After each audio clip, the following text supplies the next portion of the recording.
Okay, so Jesus, my voice. I'm just like parched now. Parched.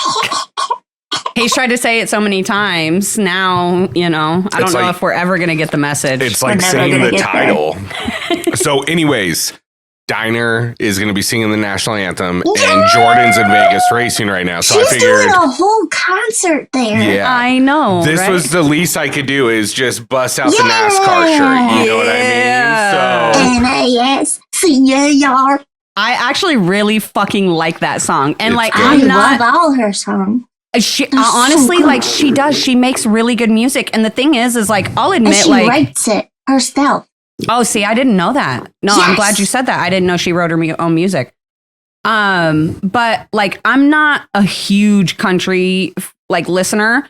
Most of the country that I listen to is older country, and I have there's maybe 40 songs in country history that are on this playlist. I've listened to them for fucking 20 years, and they're the only ones I really listen to and right?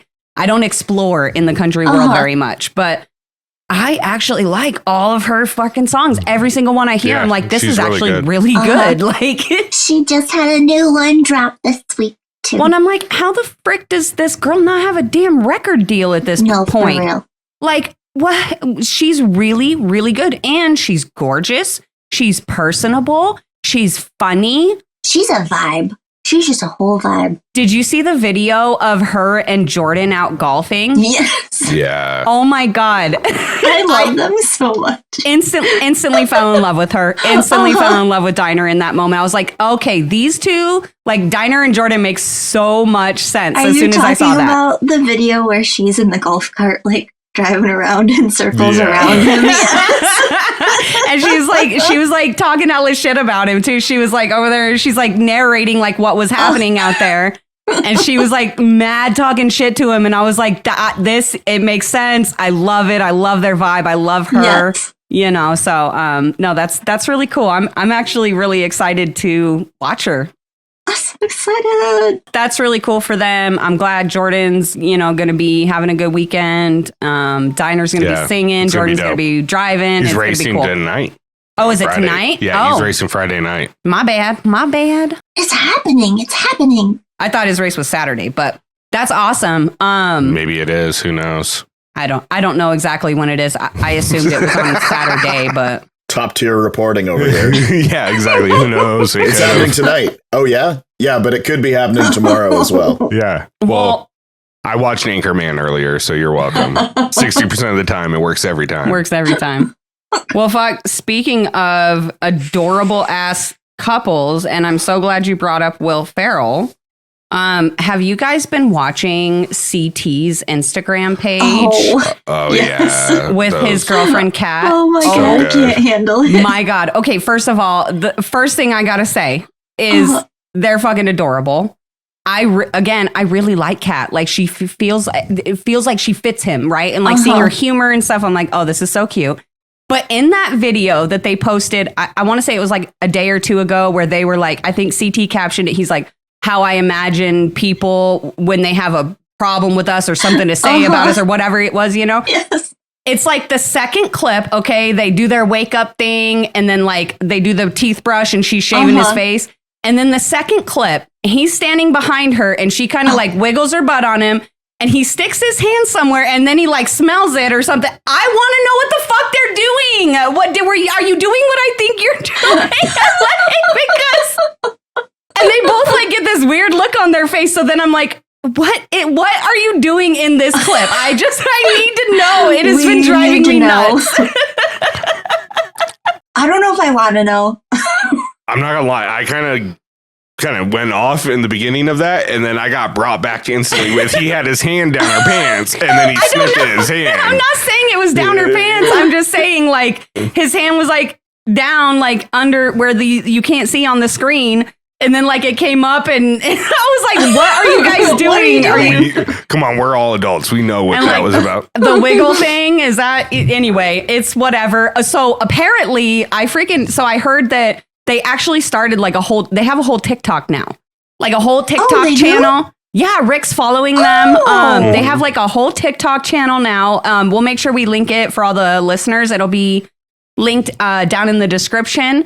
But yeah, they have like a whole TikTok now where they make like these silly, funny little videos. And I'm like, dude, I would literally like just watch a show about them just doing stupid shit. Well, their one with the sweater where where she was eating the ice photos. cream. Oh my god! Oh my god, dude, that shit fucking had me rolling. The 90s photos, especially hearing him laughing in the background. Or 80s, I guess. I guess they were 80s style photos, early 90s. Yeah, they were good. JCPenney photos. Yes, the JCPenney photos, and yeah, all her silly little videos, and like you can hear him in the back. It's just so funny, but. So I was sitting there and I was, what? I got an idea and it's not going to be stupid. Oh, no. So next time we all get together, we should go do like fucking glamour shots or whatever. Oh my God. But with like our CFP gear. Yes. Totally. I think we should still do some sweater vests in there too. Yeah, we'll pop some in there. We'll get a CFP sweater vest. Yes. Crocheted. Well, and like the next time we get together, we'll have to just do like all the things. We'll have to get like ugly sweaters and just take pictures in those. All the things. Yeah, we'll get stuff for all the holidays, and then that way we just have the pictures, and when the holidays come around, we can just post them, even though we took them like 6 months ago. Well, that's what everybody else does. So anyway, getting back to my point, I was sitting there and I went onto one of the comments of CT and Kat's one of their videos, and I had I was like, I would fucking watch a TV show of you guys just going around doing stupid shit. And then I noticed the comment right underneath me was somebody was like, "Yay, Kat, you could finally have your dream and like have an appropriate partner for The Amazing Race." And I was like, do it, CT. Do it. Kat and CT on freaking Amazing Race. Like, how much fun would and their personality, their humor, like it would I feel like it would be so much fun, and I would totally watch it. I would watch that whole season instantly. Instantly. I've never actually watched it. All right, so it's actually pretty good. Like, it's corny, but it's good. Yeah. I'm going to run a hypothetical here, and I just want your guys' opinion. If CT and Kat end up going on Amazing Race, right? And then CT won Amazing Race with Kat. Oh my God. And he's won now the Challenge, Traders, and the Amazing Race. Is he the greatest reality TV star of all time? Like, winning it? He needs to go on Survivor at that point. Fuck. I don't know if he would ever do Survivor, though. Yeah. It's not, I don't, it's not totally his vibe. Yeah. I will say the perfect compliment to Kat and CT on a season of Amazing Race would be if one of the other teams was Michelle and Devin. That would be hilarious. Could you imagine like a whole... They did like a celebrity... Like a reality TV star? They've done it before. They did like, it was Big Brother and Survivor and like couples. Yeah, like if they did that for like Survivor, Big Brother, and they included the Challenge, and we had like, you know what I mean? That would be so much fun. I would watch that season.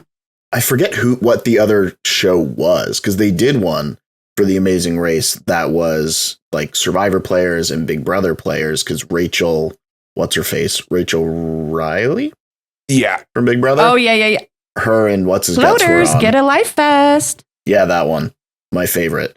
I love Rachel, man. I just want to say to all the Rachel haters, Tony. Yes. It's me too. I don't like her. Screw y'all. How can I help Everything you guys say is stupid.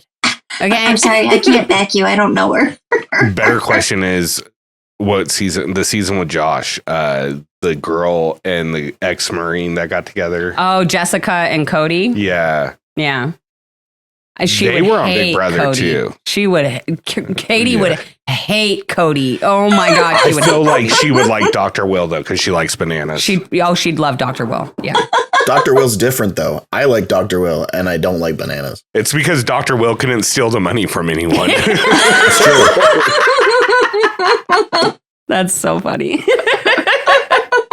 Like Dr. Will is a mix of Wes and bananas would be the best way I could do it. Yeah, he's just like snarky, and witty, egotistical, very egotistical, like Wes. But he's smart and he's good. He's got some Jordan in there too, though. All my favorite. especially that All-Star season where he basically just went out and he's like, you guys can all just vote me in, right now.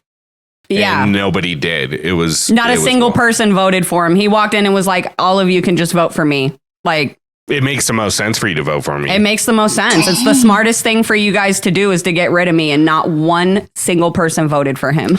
And that's him doing that is like just mind fucks people. Is like the equivalent of bananas going into nominations and be like, no, you guys should vote me in. You should absolutely vote me in. It would be stupid not to, you know, except the challengers would actually. The challengers like, yep, sounds good.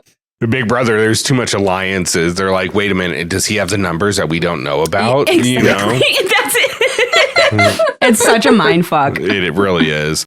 That's why, and I think that goes a lot into what we're going to talk about tonight, too, is the Big Brother-esque gameplay that we're seeing happen. Oh, there's a lot of Big Brother-esque gameplay. Yeah.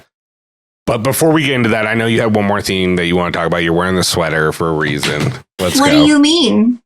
What do you mean? Oh my God. She has a new freaking bodysuit. So many new outfits. Oh my God, dude. Okay, but you know what? Okay, so just clarification for everybody out there.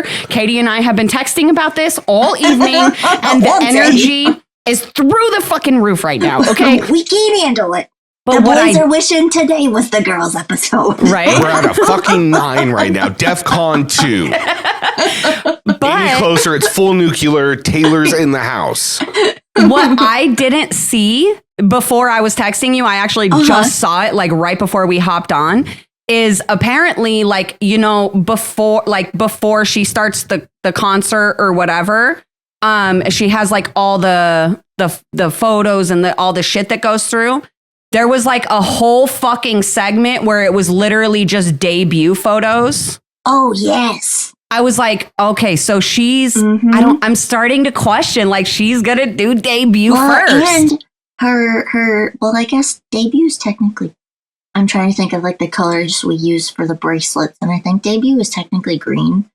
But there's a lot of blue on the actual album cover. And she has a new blue Fearless. Oh my God, dude, that dress. And then I was telling you in the thing, I was like, I feel mind fucked because I saw that dress and it wasn't even, it was oh my God, that dress is gorgeous, of course.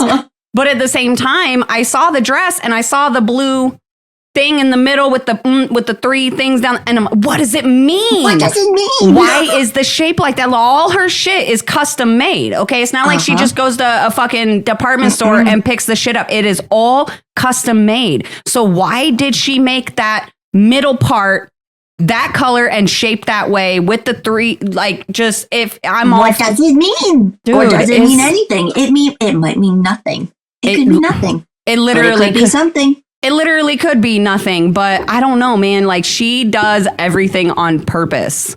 Everything on purpose. But yeah, no, freaking, we are back in Era Tour territory. She's in Miami tonight, or was in Miami. I guess she's in Miami all fucking weekend, baby. That's true. She's got 2 more nights there. And so really quick, one little thing that I noticed, and I know Katie, you noticed it in the episode as well, and I tied it together, is Rachel is wearing friendship bracelets in the thing. So is Rachel a Swiftie, and is Rachel going to Rachel, are you going? In Miami? Are you going? Need to know. We gotta know. So, and if she's not going, sorry. No. Go. I'm I don't want to stop you. I'll remember what I'm going to say because I just want to hype up my fitness instructor. Do it. I am so proud of her. She's having a giant Eras Tour in-person workout. She posted on her Instagram story just the room with all her mats set up, and it's fucking huge. And I know it's not just Miami Swifties. It's all the Swifties that are coming from all over. So it's going to be a blast, and I'm very jealous of everyone that gets to go. Katie's having FOMO. I'm having the worst FOMO of my life this weekend. It's bad. It's so bad for so many reasons. Katie brought up a cruise, got shot down in chat real quick. I don't know. Alexis, I think, is on board. If it was me that put that up, it would have been like, you're stupid. All your ideas are stupid. Do you know what I had to say? I'm not kidding, guys. I'm being very serious. Like, I looked at it and I was like, if certain things work out over the next couple weeks, maybe, but probably not. Yeah. What I was going to say earlier to contribute Is to it a cruise? Yes. Yeah. Yes. It's like a proper cruise. Yeah. I didn't see that. I In thought the it was. Bahamas. Like, you could I wouldn't want to do it anyway. Oh, I do. You could technically book the cruise for probably cheaper through Royal Caribbean. Yeah, you could. But then you wouldn't get like the one-on-one stuff with the challengers. Oh.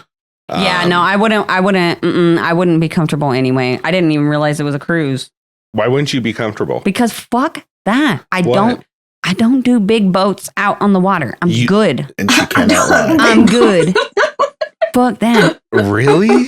Yes. Have you? You know what? No. Have you I seen watched Titanic? too many fucking documentaries for this shit, okay? Do you see how they handle shit on cruise ships? Okay. They just cover shit up. No. Oh, that is true. No. I'm good. Oh, we're gonna spiral. We should put a pin in that and save that for another day. I'll go too far. We won't ever talk about the challenge. Ever. Never ever. I've been on a cruise ship before. That's lovely. I'm sure you enjoyed it, but no. Look, I'll go on a cruise ship. I thought we were going to go like, I thought this was going down Bermuda Triangle area. No. Something we'll like make that. a deal. We'll make a deal. Norovirus. We'll make a deal. No. We'll make a deal. I will go on a cruise ship the day you go swimming in the ocean with me. Nope. What happens if we go on a cruise ship and we go to the Bahamas and I'll swim in the shallows real quick? No, you have to go in. Yeah, like in shallows. Like I'll dive Not in. the shallows and not in the Bahamas. No. Why? That's not the same. Why are you tempting death? I just want to go on a boat. Why are you tempting death? Yeah, but Rick, Open Water 2 was all about they jumped off the boat, but then the ladder wasn't down and then they got stranded. And then they all died. So why didn't somebody just put the ladder down? Because they were all all off the boat, and it was a really big boat. It was it was like a cruise. It was like a yacht. A yacht. Yeah. A yacht. Yeah. Rich folk. Rich folk. And didn't it had like one of the hydraulic diving decks, so that was up. So yeah. Stupid. Yeah, I'm sorry, but you deserve that. Like if that happens, I'm just saying. And then you got like the whole thing where like cruises like dock, so you can get out and like see other places, but then you have to hurry up and get the pigs. Then you got to hurry up and get back and make sure you get back on the bus. It's just that's too much anxiety for me. That's no way to talk about Rick and I, Katie.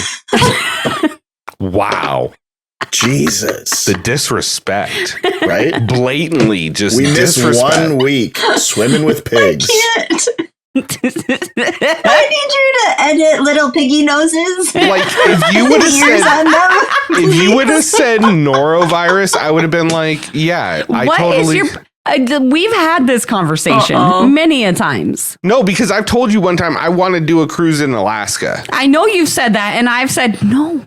I don't want to. You can. We're going to have to put a pin in this with a few moments later when mom and dad are still arguing over the cruise Over ship. the hypothetical cruise.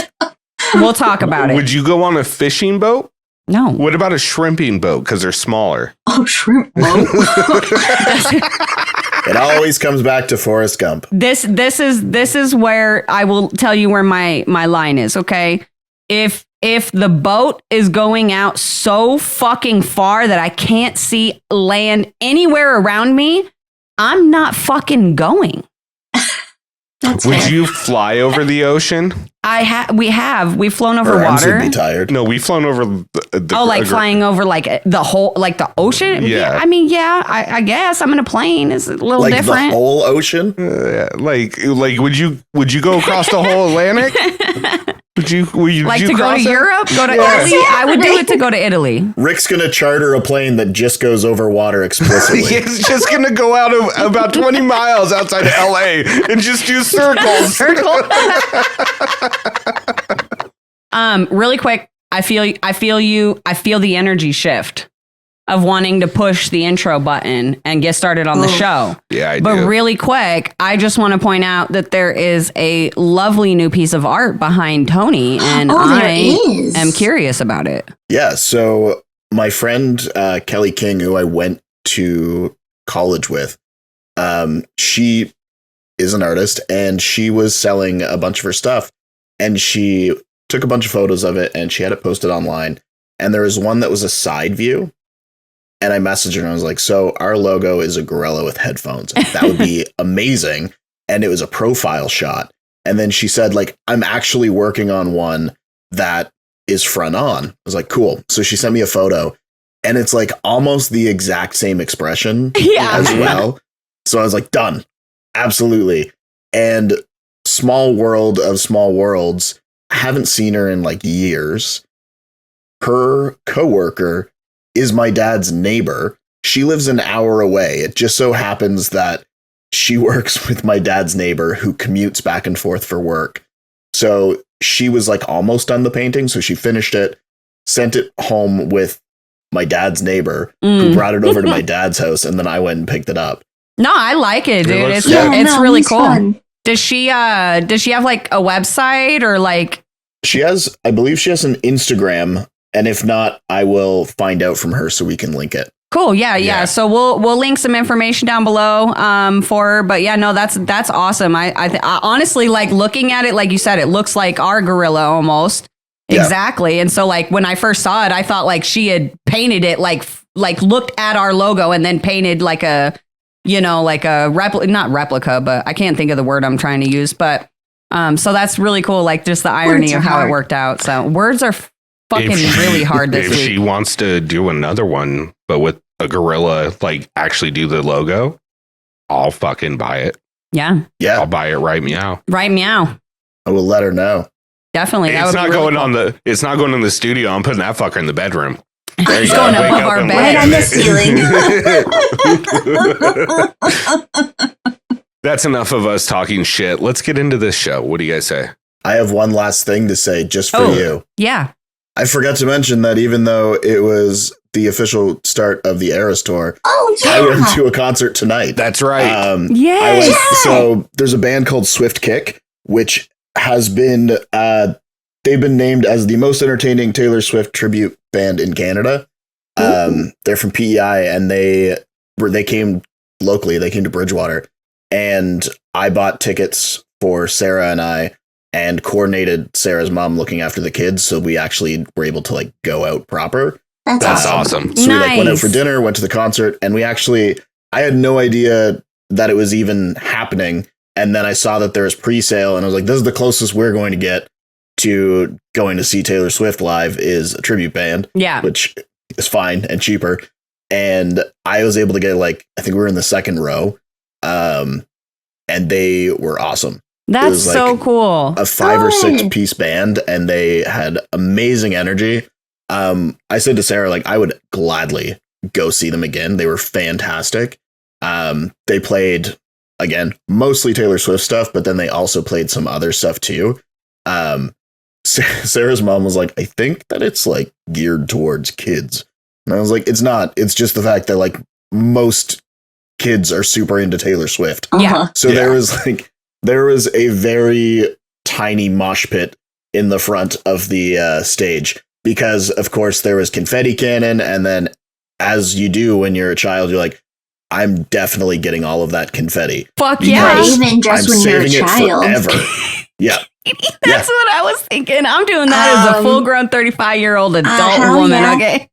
Sarah was like, what are they going to do with the confetti? I was like, look, at home right now is a Ziploc bag that has confetti from a confetti cannon from a Green Day show and the set list. Yep. So I cannot judge them. Yeah. I was just looking around because I'm like, I know I've got confetti from concerts and all my Taylor Swift merch. I keep movie stubs, like concert stubs, all that shit. Even digitally, like I've deleted almost everything, like memes that meant the world to me for a while that I had for like 5 years. I've gotten rid of those. You know what I don't have? Some shitty video of me at a concert drunk, woo, to like my favorite song. Like, you know what I mean? So no, I totally get it. Also, 2 things that I want to bring up. First, adding to your guys' Taylor Swift thing was I saw the deleted scene from this last episode, and it was Josh and Kaycee in confessional at 5 a.m. before they did the daily. And they both had friendship bracelets around their ankles. Oh, yeah. So there you go. It was a funny scene. It was ironic after seeing everything that happened, though. That is, yeah. Secondly, someone associated with who you guys brought up, I was talking to CJ or said, and I saw a post, and it was about Kendrick Lamar. And he's got the Super Bowl performance, right? And then it's coming out that he might be releasing a new album and doing a stadium tour, like throughout the country. Oh, nice. Probably not near Taylor's level, but as close as a hip hop artist is going to get. And I messaged him. I was like, man, Drake's going to have a long 2025. It's going to be rough. It's going to be a rough one, buddy. You know what I mean? But he's going to clock back in at Degrassi. Yeah, dude. Bring Aubrey back. Right? Yeah.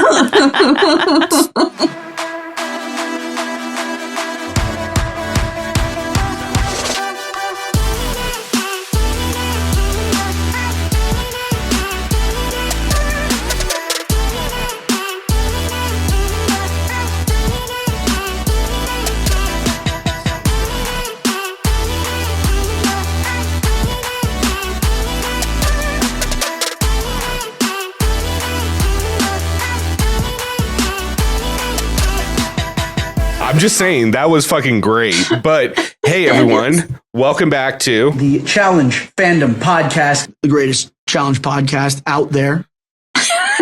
Banana said it, not us. But can't deny it now. Yeah, just putting that out there. The goat has goated us. Anyways, hey, I'm Rick Hayes. This is my beautiful wife, Karina Hayes. We've got Tony, Stats and Info Lance, and the one laughing uncontrollably is Katie, Bad Blood Pahura. Welcome back. We're here to recap season 40 of the Challenge, Battle of the Eras, episode 9, An Era of One. That is some dramatic shit. That was very dramatic.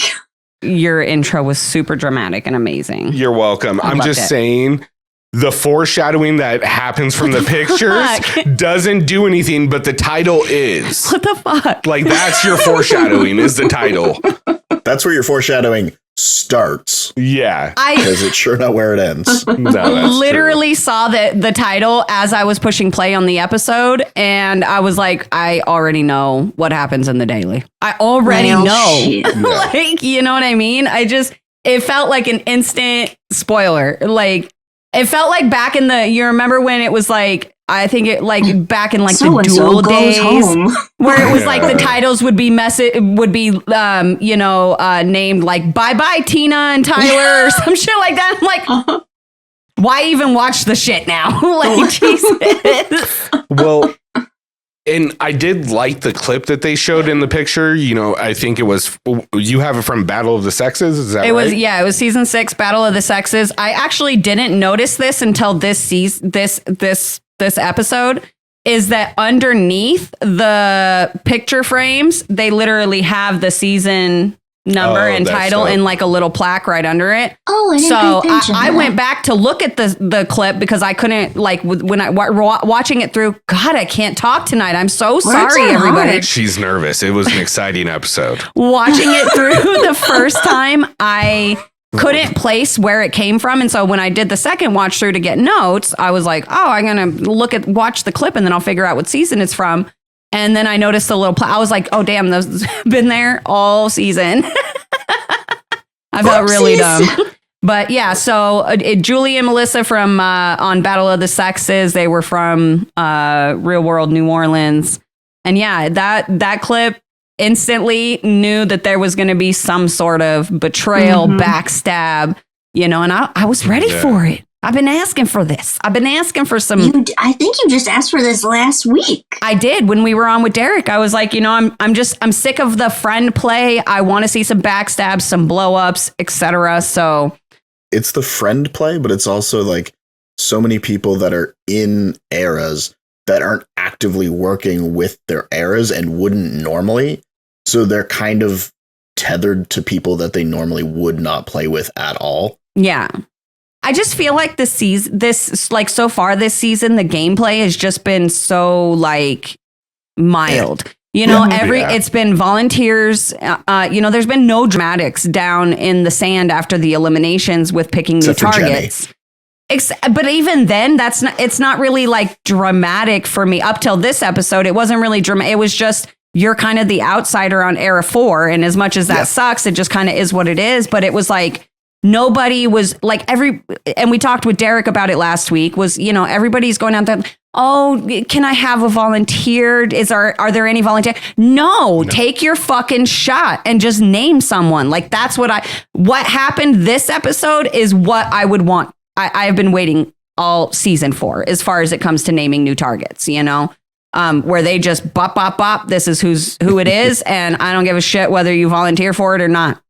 Here's my thing is, I want to see backstabs and all that, but this isn't, to me, it's not a backstab. It's just a rollover. No. So here's my thing. As much as I want to see backstabs and stuff like that, I do have some issues with what happened this episode. And I'll explain those as we go. But I just felt like the season was getting stale and something different needed to happen than just what exactly Era 3 was planning. There needed to be some sort of shakeup to kind of, put them on their toes a little bit, because literally this entire season has been going in favor of Era 4 and Era 3.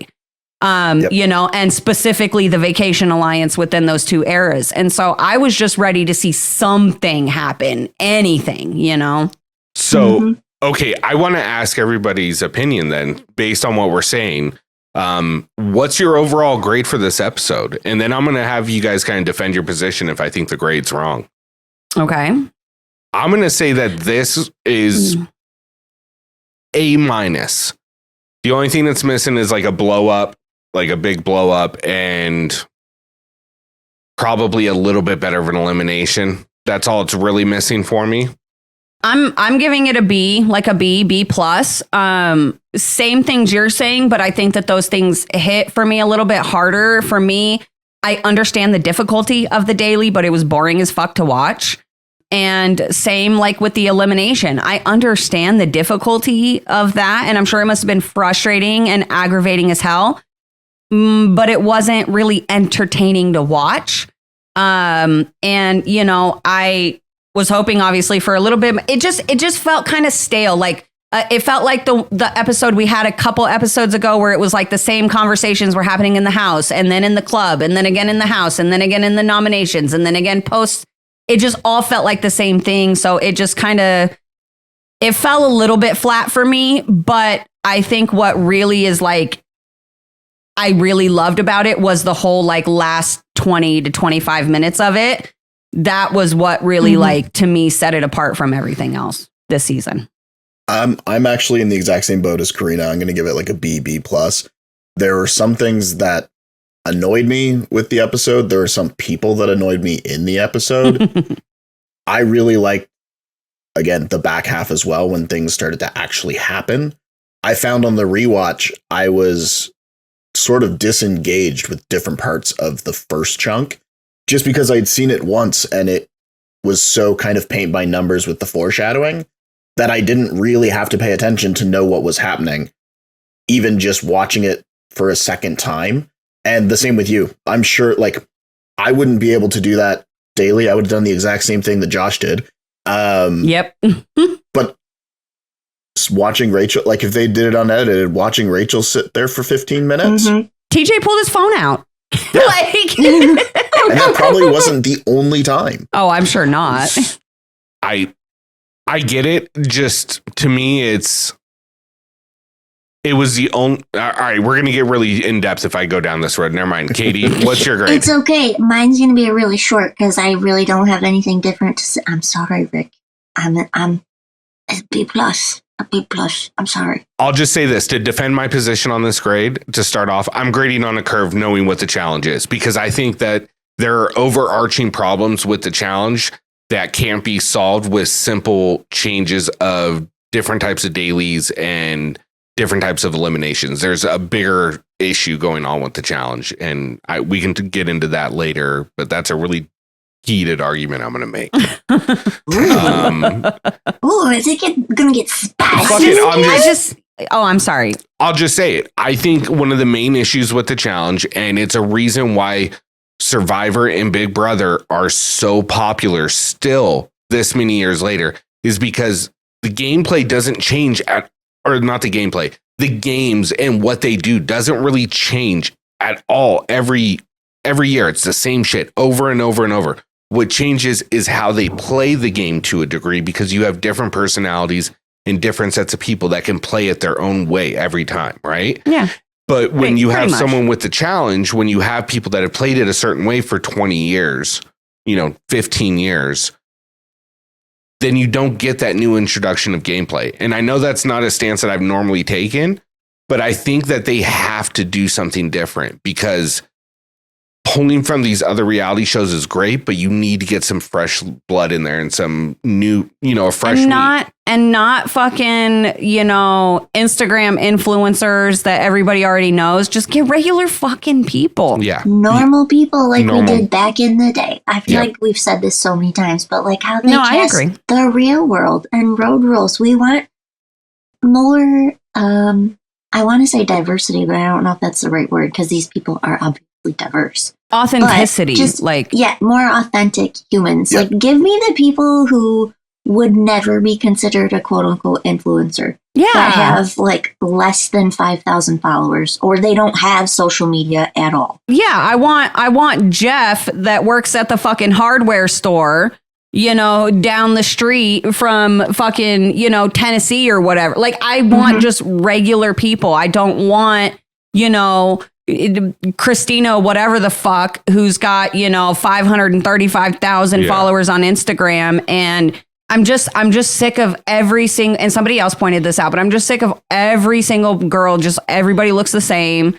Everybody, it's just, I'm over it. We need some and maybe diversity is the right word. You know what I mean? Because they all just look the same, because they're all influencers. So they all have the typical, look. And so it's I want more, I want a girl I can look at on the TV screen and be like, yep, I got you. I feel you. We're in the same boat. And not that I don't love the Nerises, who I'm just look at and I'm like, oh, yeah. How the fuck, you're a literal goddess placed here from the heavens above. How do you look like that? How is it possible for a human being to be that beautiful, And I love seeing those girls, because I appreciate, women in their beauty. But at the same time, I also want to see just, I think the answer is honestly straightforward, and is you have an opportunity to run 2 shows concurrently, really 3 if you want to. You can run Challenge Flagship, where you keep bringing back the same people and you're going to keep getting the same amount of views on MTV or wherever you decide to air it. Right. You do your All Stars on whatever streaming platform that ends up buying out Paramount and how they want to do that. Yeah. And the last one is you have Challenge USA on CBS, where you have a feeder in from Big Brother and Survivor. And you can also bring in fresh cast people that didn't make Big Brother and Survivor casting. Yeah. And that's how you do it. You know what I mean? And then you get fresh faces playing the game different. And for the first fucking couple seasons that you run Challenge USA, and you've got new people before you start bringing repeat people, bring in 2 fucking goats or 2 fucking, really good champs, like a Tori and a CT, or a Cara and a fucking Jordan, to coach 2 teams. Exactly. You know what I mean? Yep. Do that and then split them individual halfway through the season and let them run it through. Yeah. So the only thing that I will counter with that of bringing in mentors or whatever, however that would be phrased, is when you do that, then they start to push the way that their game is played. Then you're not getting the fresh gameplay. Yeah. So that's if you look at Challenge USA 1 versus Challenge USA 2, Challenge USA 1 was played completely differently, because everybody was trying to bring the mentality of the Amazing Race, of Big Brother, of Survivor into the game, the challenge, and figuring out how it works and how it doesn't, versus USA 2, where they were literally paired with somebody who had played the flagship, to the point where it then sort sort of mirrored that gameplay, which is fine because it's interesting to see those people in that scenario. I think that one of the things that's going to help the challenge move forward is people like Kylan and people like Horacio, where they have that different mindset about the game. They're not scared to go into elimination. They're fine with just barreling through the game, taking out whoever they need to get to the end. There's a moment later in the episode where Kylan said something specific, and I actually went back, wrote it down, and I said to Sarah, like, this is why Kylan is different than the other people that play this game.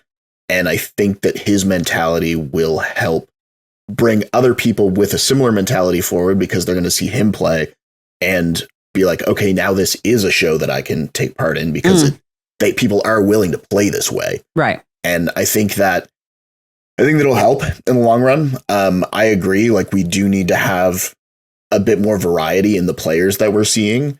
Because now, I mean, even when we watch Big Brother, we watch Survivor, one of the first things that we talk about when we come back together is who from this season would be on the challenge. Right. Yeah.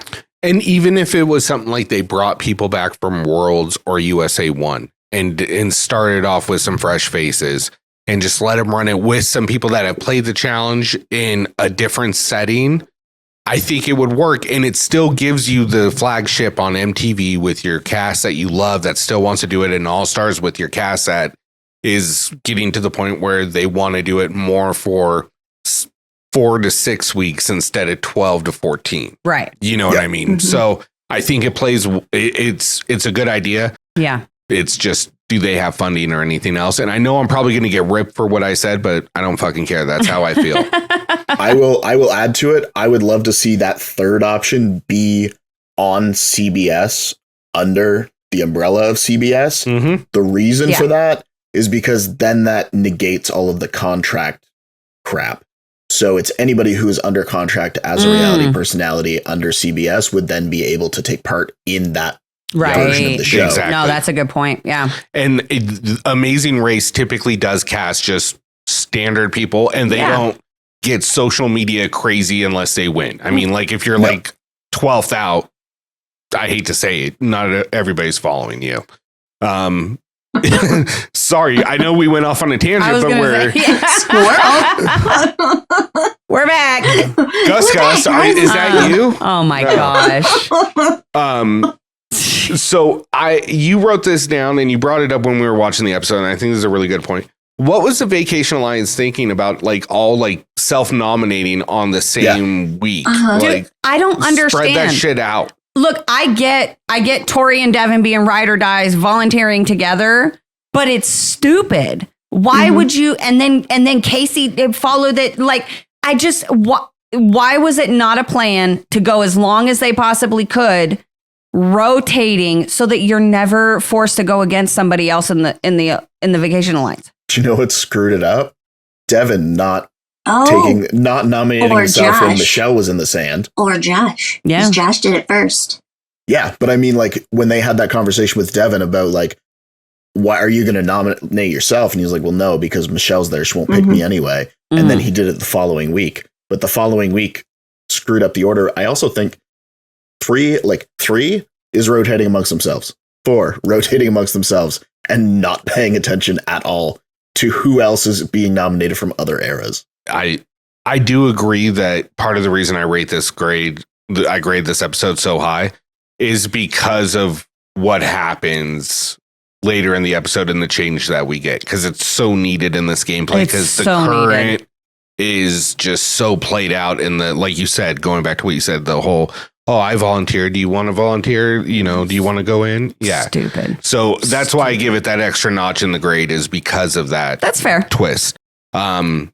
What did you guys think? Look, really quick. Sorry, before we hop into the daily, I'm curious, because I thought that this moment was very interesting and kind of showed me a little bit about their relationship. But what did you think about the situation where Devin, Michelle, Josh, a bunch of people were laying in the bedroom and they were like, oh, Devin's been in bed for 15 hours, whatever. And then all of a sudden, animal. I laughed so hard. I know. He starts popping off at the mouth about, you know, anyone who's working with bananas is not working with me. And Michelle like immediately fucking turns it on him. And she's like, well, what are we supposed to do? We're supposed to just tell him we're done with you. Like, because you guys have a vendetta. And his whole fucking shit changed. He was like, well, no, I mean, you don't have to, nobody has to do anything. Like, you know, it was really interesting to me because I feel like Devin needs somebody like that. He needs somebody who will call him on his shit and be like, bro, you're fucking overreacting and you're acting ridiculous right now. You're asking for unrealistic things, you know? And so I just really liked this moment. And I was just, I don't know. It stood out to me. I wasn't sure if it stood out to anybody else, but I think the part that really kind of stood out to me is one from that other deleted scene, immediate forgiveness. I think Devin's playing that like to the T. And secondly, he knows you can't force other people with an ultimatum. You know what I mean? Like it's his ultimatum. It's just a lot of foreshadowing to how this game is probably going to go now. Really early in the episode. And who knows if this was filmed before the daily and not after whatever 2 episodes ago after the whole his birthday. Yeah, the whole blow up shit. Yeah, you know what I mean? That's true. I honestly like, but it also kind of felt to me like one of those things where, you know, like just being petty and, you know, where you say something so that somebody else can hear it. You're not necessarily talking to them, but you want them to fucking hear it. And it was just coincidental to me that Josh was sitting there, and it makes me wonder if like Devin was just firing off the fucking hip. Hopefully Josh would hear it like, hey, bro, like I'm watching you kind of thing, not thinking about the fact that your fucking girlfriend is also doing the same thing. Like I was like, Devin, just shush. Just I love you, but just shush. Sometimes just shush. OK. I think it was interesting that you saw Bananas already talking to Rachel, like trying to bring her in right away. But I think he does that knowing that his number one ally on Era 2 is Laurel, who's going to be a target as well. Right. Yeah. Because she's had so many friends. Yeah.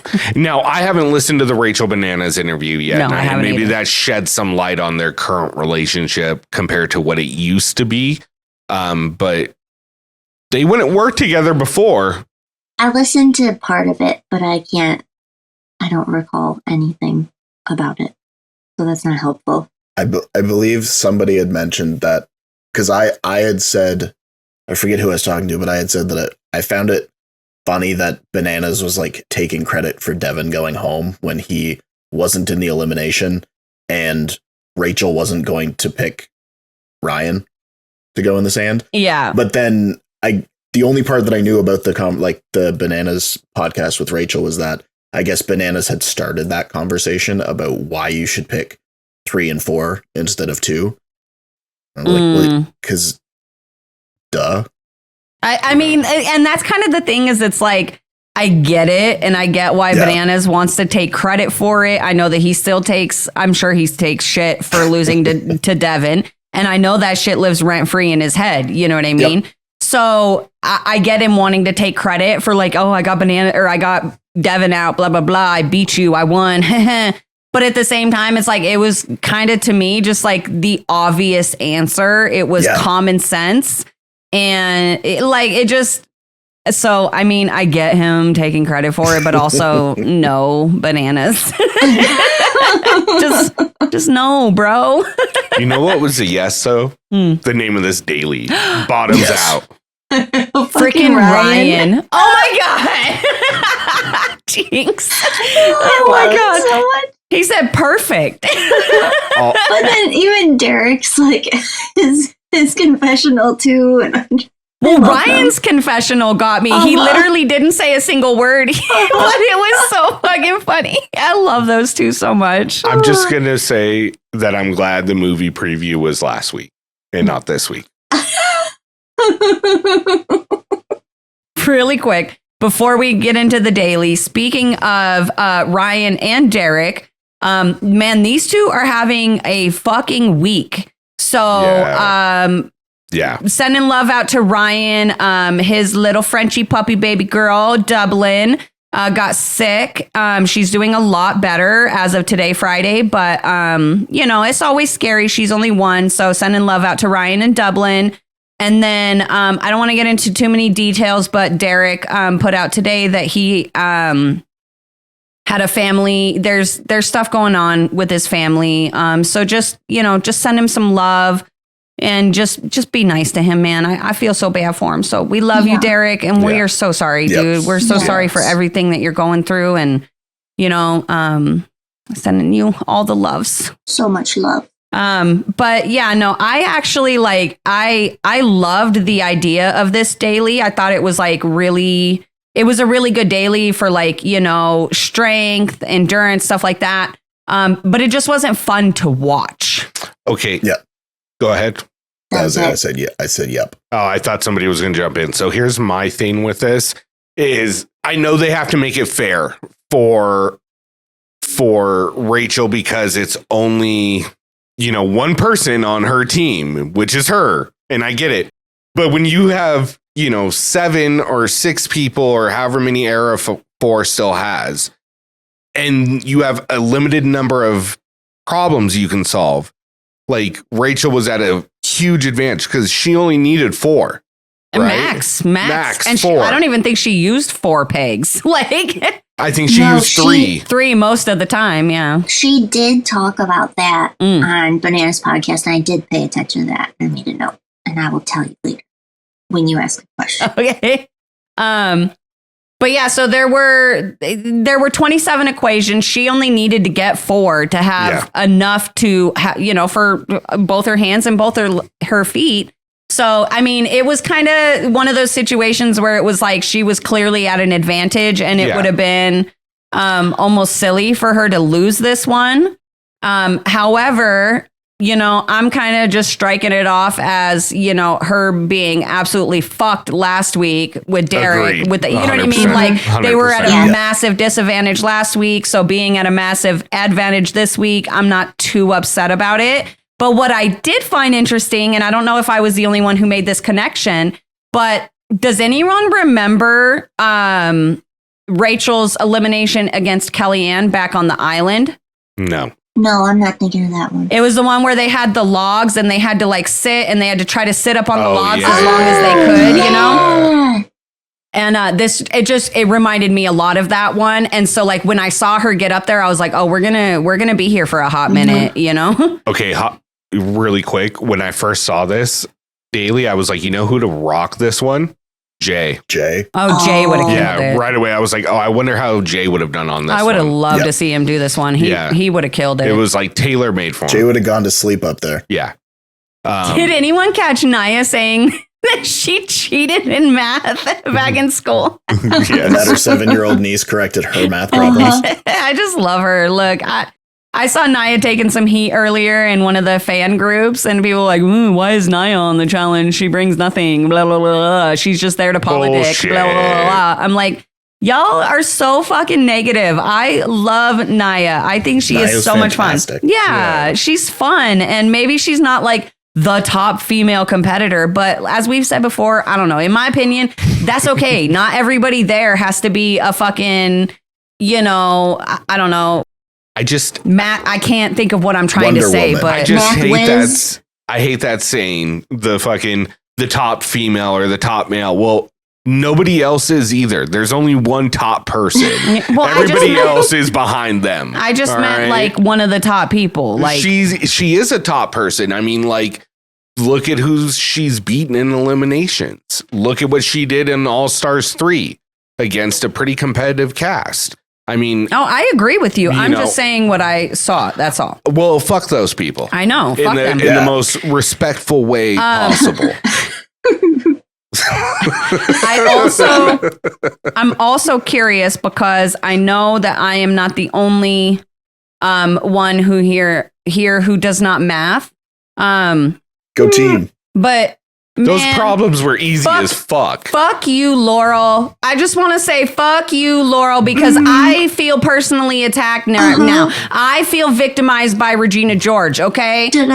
with her math is just addition. What, you can't add? I was like, no, I can't. Bitch. And then they show the next 4 equations that are all multiplication and division. Thank you. No, like some of them were like... No, some of them were super easy. Some of them was like 22 minus 11 minus 10 equals... And it's like, I'm sorry if you can't keep up with that, babe. Yeah. I like that you were about to say what the answer was, and you're like, nope, don't got it. I'm going to say something else.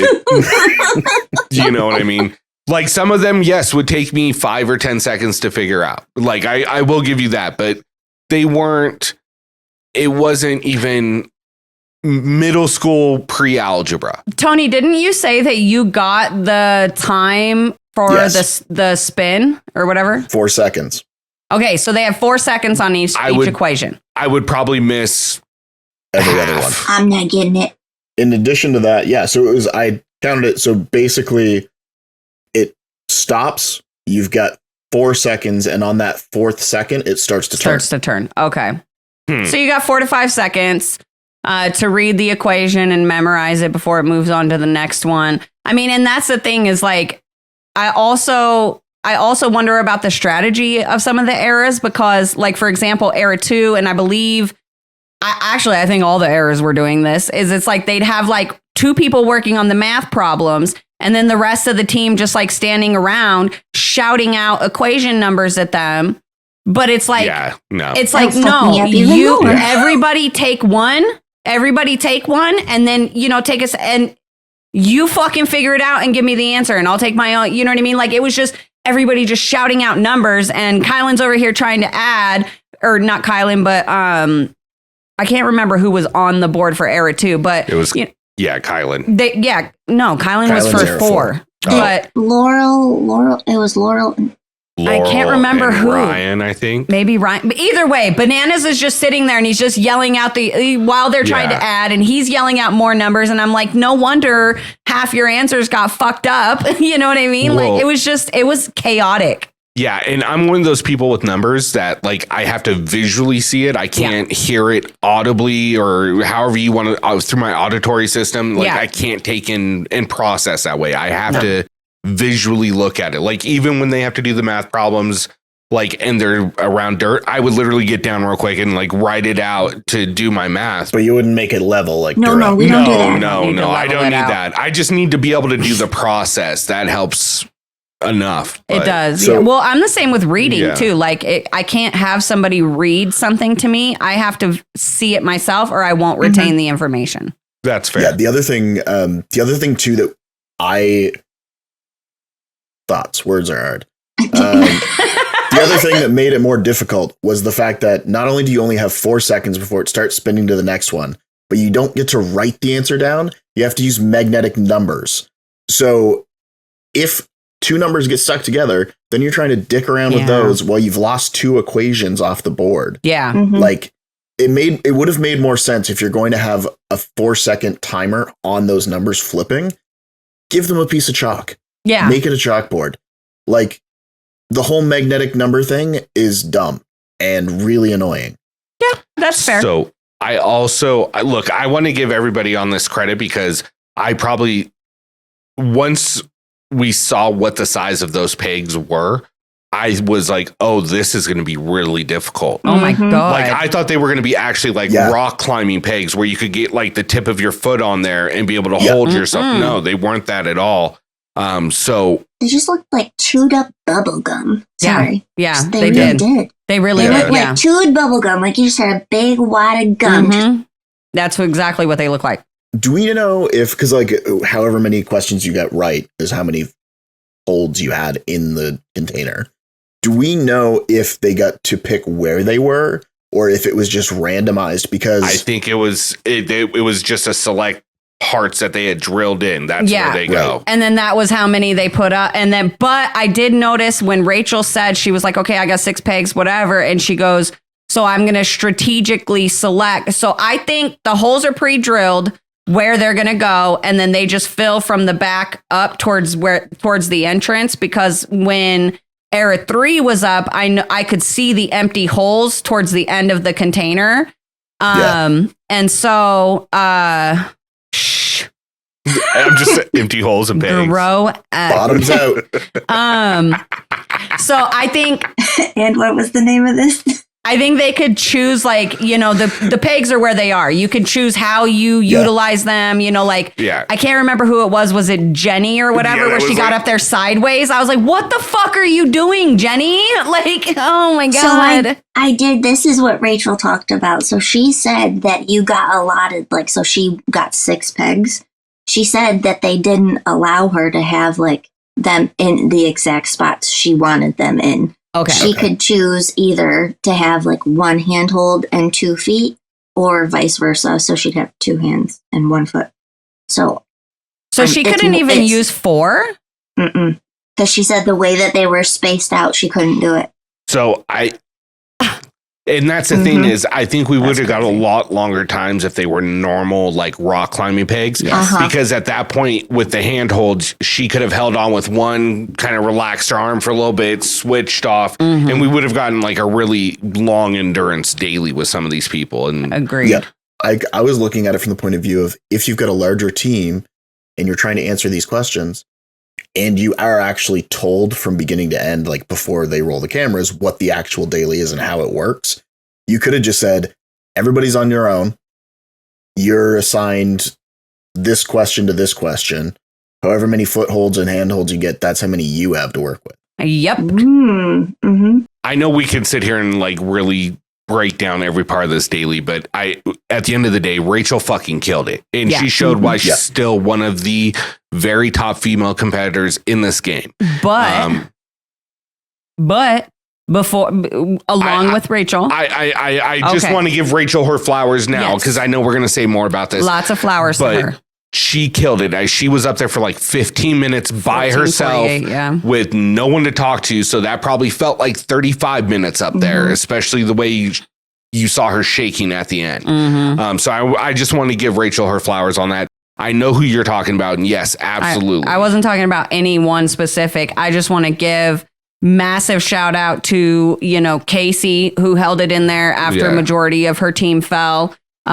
Big shout out to Devin, who did the same thing and held it in there when even Jordan fell off, which, to be honest, I want to give massive fucking credit 100%. to Jordan for holding on for as long as he did with 1 goddamn hand. Okay. Like, it's just, and I've said this before, I know it's like, it's almost easy to forget that Jordan only has 1 hand because he's such a great competitor and he doesn't allow it to affect his game or affect, you know, how he plays and how he competes, you know, in anything really.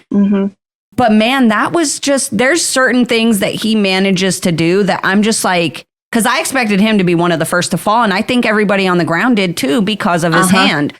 So big shout out to him. And then huge fucking props to Nehemiah, man. He blew me away. Yeah. That yoga, bitch. Like, that was awesome. He wasn't on the line. No, the last person in every other era was one of the people that were up for going into the sand. Nehemiah is the only one that outlasted the targets from his era. Yeah. And he got really fucking close. Like, they didn't do final times, but the last time check for era 4 was at 5 minutes, 34 seconds. Last time check for era 3 was 5 minutes, 30 seconds. But the last time check for Nehemiah was 8 minutes and 29 seconds. And I think he probably still went another minute or two because Rachel was starting to get nervous. And then, of course, Rachel's final time was 14:48.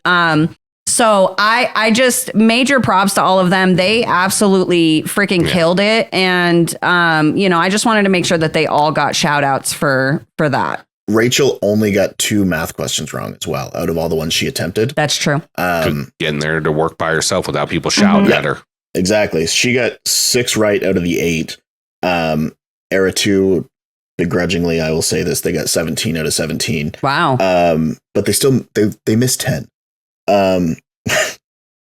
Era 3 got 14 right out of 22 attempted, and Era 4 got 14 right out of 18 attempted. That's not bad. So before you get into what you're going to go, I know you're going to talk about next, I did want to say we end up seeing that Era 1, Rachel, wins with the 1448. And then the losing team was Era 3. So Tori and Devin are automatically going in. Yep. And Rachel's going to have to decide between Ryan and Laurel or Kaycee and Kylan or Kyborg. Yep.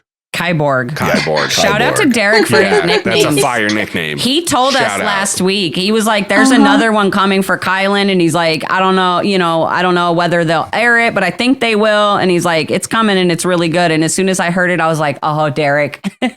He had another good one towards the end, too. Yeah. So, sorry, I know I talked about CJ earlier. I know you wanted to. Yeah. So big shout out to one of our followers on Instagram at CJ_Grant. He is a massive supporter of us. I absolutely love him. But anyway, he sent in. I love him. He's so fucking nice. He's a dope ass guy. Yeah, I just fucking love him. He's hella cool, and I would love to have him on the podcast. Honestly, I know that but like time shit, but. It would be so much fun to have him on here and just BS. But anyway, he sent in a submission that said, why the fuck are they still not showing the damn clock? I love Rachel, but how do we know for sure she won? And I mean, it's a fair. Yeah. We don't, honestly. Like, it's at that point where we just have to trust them. We have to just trust that the showrunners are being honest, and that's really difficult to do, especially for someone like me, because I'm just like, I want to see the proof. Well, yeah, I mean, I need receipts. Yeah, I need receipts. It's the exact reason this isn't the fifth sport. It's still just a competition reality TV show. Yeah, exactly. So, yeah. There you go. So, I mean, I agree with you, CJ. I agree with you as far as that there should be a clock. I don't know that I doubt Rachel's win, because it seemed like everybody kind of expected her to win because she was up there for so fucking long. But obviously we agree, like these things should have timers for the fans. Yeah. And here's the thing. I don't think that we have to trust that the timing is as they say it is. Timers still might be wrong if they show them. I think that we just have to be fine with the fact that we're watching a show that is heavily edited. That's not to say that they're doing anything underhanded. That's not to discredit Rachel, because I'm sure that she did win. Yeah. I just mean in general, as a whole, we've seen scenes taken out of order. We've heard audio from previous seasons that are put in. We just have to realize that, like, it is a show. They're not going to be completely transparent. And some of these situations, there are going to be things like, I'm sure that every one of us can name 3 or 4 moments where we're like, I don't know 100% what happened here. And I just have to be okay with that. Yeah. And I'm not good at just being okay with that. But I acknowledge that this show has been on for 40 seasons of just having to be okay with that. Yeah. And I mean, here's the thing. I have to go into this remembering that the challenge is an escape from who I am. I have to accept the story they're telling me, even though the natural person I am. Sorry. It's okay. I blew the smoke like right into the fucking camera. They know who they're talking to. No, I know that, but it's still like. Yeah. See, she's fine. I know she's fine. You broke Katie. You got a contact high through the camera. So, I mean, like I was saying, though, like this shows a break from who I am naturally, which is I see something and I immediately have to go to Wikipedia to try to learn more. And then I start looking up other resources about that and trying to find out more and more about it. That's fair. So it's a break from me having to be in control and know everything to, okay, this is a make-believe story that they're telling me for the most part. And I think that's a good point. Is it's you kind of just got to remember, like, look at it as like a TV show rather than a like a sport or like a real life like thing, and I don't know, but it's tough, dude. It's tough pushing through that. Really quick though, before we because we are gonna have to take a break here in a couple minutes, so we'll go ahead and break before House deliberations. But before we do all that, I just wanted to point something out that I thought was very interesting about this season. And again, nothing against the people that it's being done for. It was just something that I noticed that I thought was interesting. The challenge, producers and whatever have gone to great lengths the last 8 to 10 seasons, heavily editing these shows to make sure no brands, like anything like that is shown down to. They literally fucking blurred out Corey's entire fucking t-shirt on this episode. They now make labels for their own labels for the wine bottle that just say the challenge or the alcohol and stuff like that. However, hold on. I just want to make one more example of that, which is Jay, who has to fucking flip his hoodies inside out. Yeah, to not show his own brand. There have been a very select few challengers who have been permitted to promote their personal lines or personal brands on the show this season. And I just thought it was interesting, and especially with this one, because it wasn't even Rachel promoting her own brand. It was TJ. So the only reason I'm okay with this is because Rachel has done those challenge workout videos with other challengers that's put on by like social media. So I understand this promotion. The ones that I don't understand is the fact that Bananas was allowed to interview Cara while on set filming. In the house about All Stars 4. Right. Yeah. Derek was talking about Challenge Mania, and it was left in on his confessionals. So there's been a few, but my thing with this, and not even saying these specific situations, but it did bring to my mind a possible scenario of like conflict of interest, right? Like if the challenge is partnering with Rachel Fitness or partnering with, Bananas podcast or Challenge Mania or whatever, does that create a conflict of interest from them partnering with the show and also competing on the show? It was like when Mark Long was listed as a producer on All Stars. That's exactly what I said to Rick. So I don't know. I thought it was interesting. And I'm not saying that they are. For all the listeners out there, I'm not saying that the challenge is like teaming up with Rachel Fitness or teaming up with Death Taxes and Bananas or Challenge Mania or anything like that. It was just like, how your train of thought just kind of goes and runs wild. And that was where it went. There was a lot of facts that have been spewed here. I just happen to, I'm feeling frisky on these. Anyways, guys, we'll be right back. Take a pee break.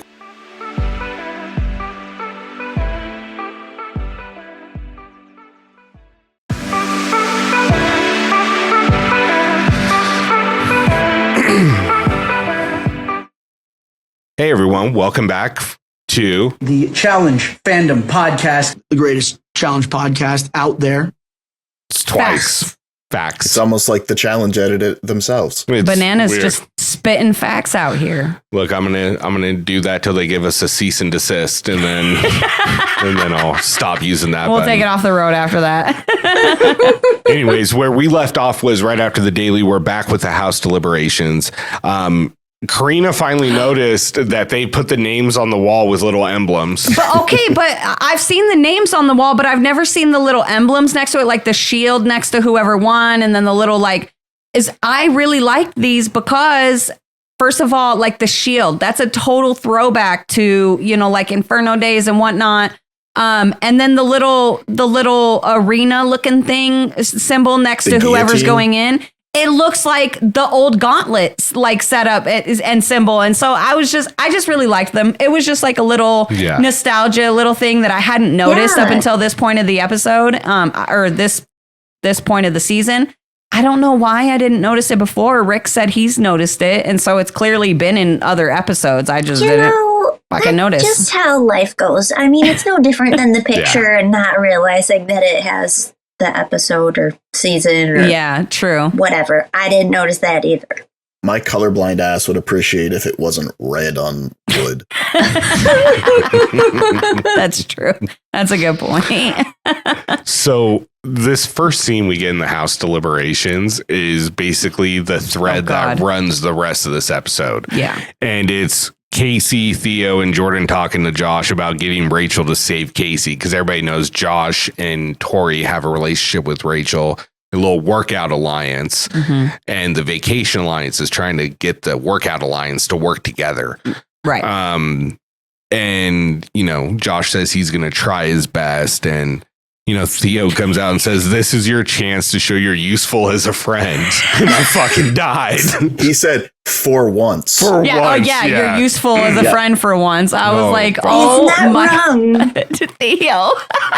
Followed by, says the man who got dunked first today. But also, what does that have to do with being a friend, bro? First of all, Josh cheating was genius. Just sitting on we that didn't one. even talk about that. Well, I'm doing it now. So That was Theo's retort. Was You Josh was cheated. like, says the man who got dunked first today, and Theo's like, you cheated. Yeah. But also, good. like, yeah, that was hilarious that Josh cheated. Theo not being able to get on the wall. Honestly, I didn't even hold that against him because That big man, small space. he's so tall. You know, like how and I was thinking the same thing with Laurel, where she, you know, I was like, she's not going to be able to stay up there very long because she's so long. She fucking did. They did all right, but I also forgot something funny TJ said to Era 4 when they didn't win, and he's like, "Thought you guys were supposed to be good at math. Like, didn't you just get out of school?" Oh my god, fucking that was TJ. hilarious. Yeah, no, I loved that comment that Theo made. I thought that was hilarious. So after the house scene, we go straight into my favorite part, the club scene, and this was actually a really useful club scene. It was. Like, It was. I enjoyed it immensely. But I want your guys' take on Kaycee's conversation with Rachel, which is like, you know, I've always felt like we've had an unsaid alliance where we're just going to look out for each other. And I'm like, dude, this is the best fucking assuming the sell. Like, do you want to pay for that with credit card or check today? Yeah. You know what I mean? That's what it felt like. Yeah, it was hardcore Big Brother sells. Like, we're an alliance. We're looking out for each other. But it wasn't even just we have an unspoken alliance. It was we have an unspoken alliance because of your friendship with my friend. It's like, I was like, no, honey, no. That's no. not- Sorry. Good try. What other approach does she have? I mean, she literally like go offer to make an alliance. You know what I mean? Instead of just walking up to somebody as experienced as Rachel and being like, I've always felt like there was an unspoken. Wait, you've literally never spoken to her a day in this house. That's because it's unspoken, Karina. Yeah, if it was spoken, they would have talked about it. It wouldn't have been unspoken. Yeah. You know, it's giving when Rachel went up to Nehemiah after Yes. Well, Yes. my thing is why doesn't Kaycee come at her with, look, I'm a good player in this game. I'm going to win dailies, regardless if it's Era 4 as individual. I've proven that I'm going to do that. I will look out for your safety. I do want to work with you. I know the Era thing has kind of kept us from doing that. And honestly, you're good friends with Kara, or you get along with Kara.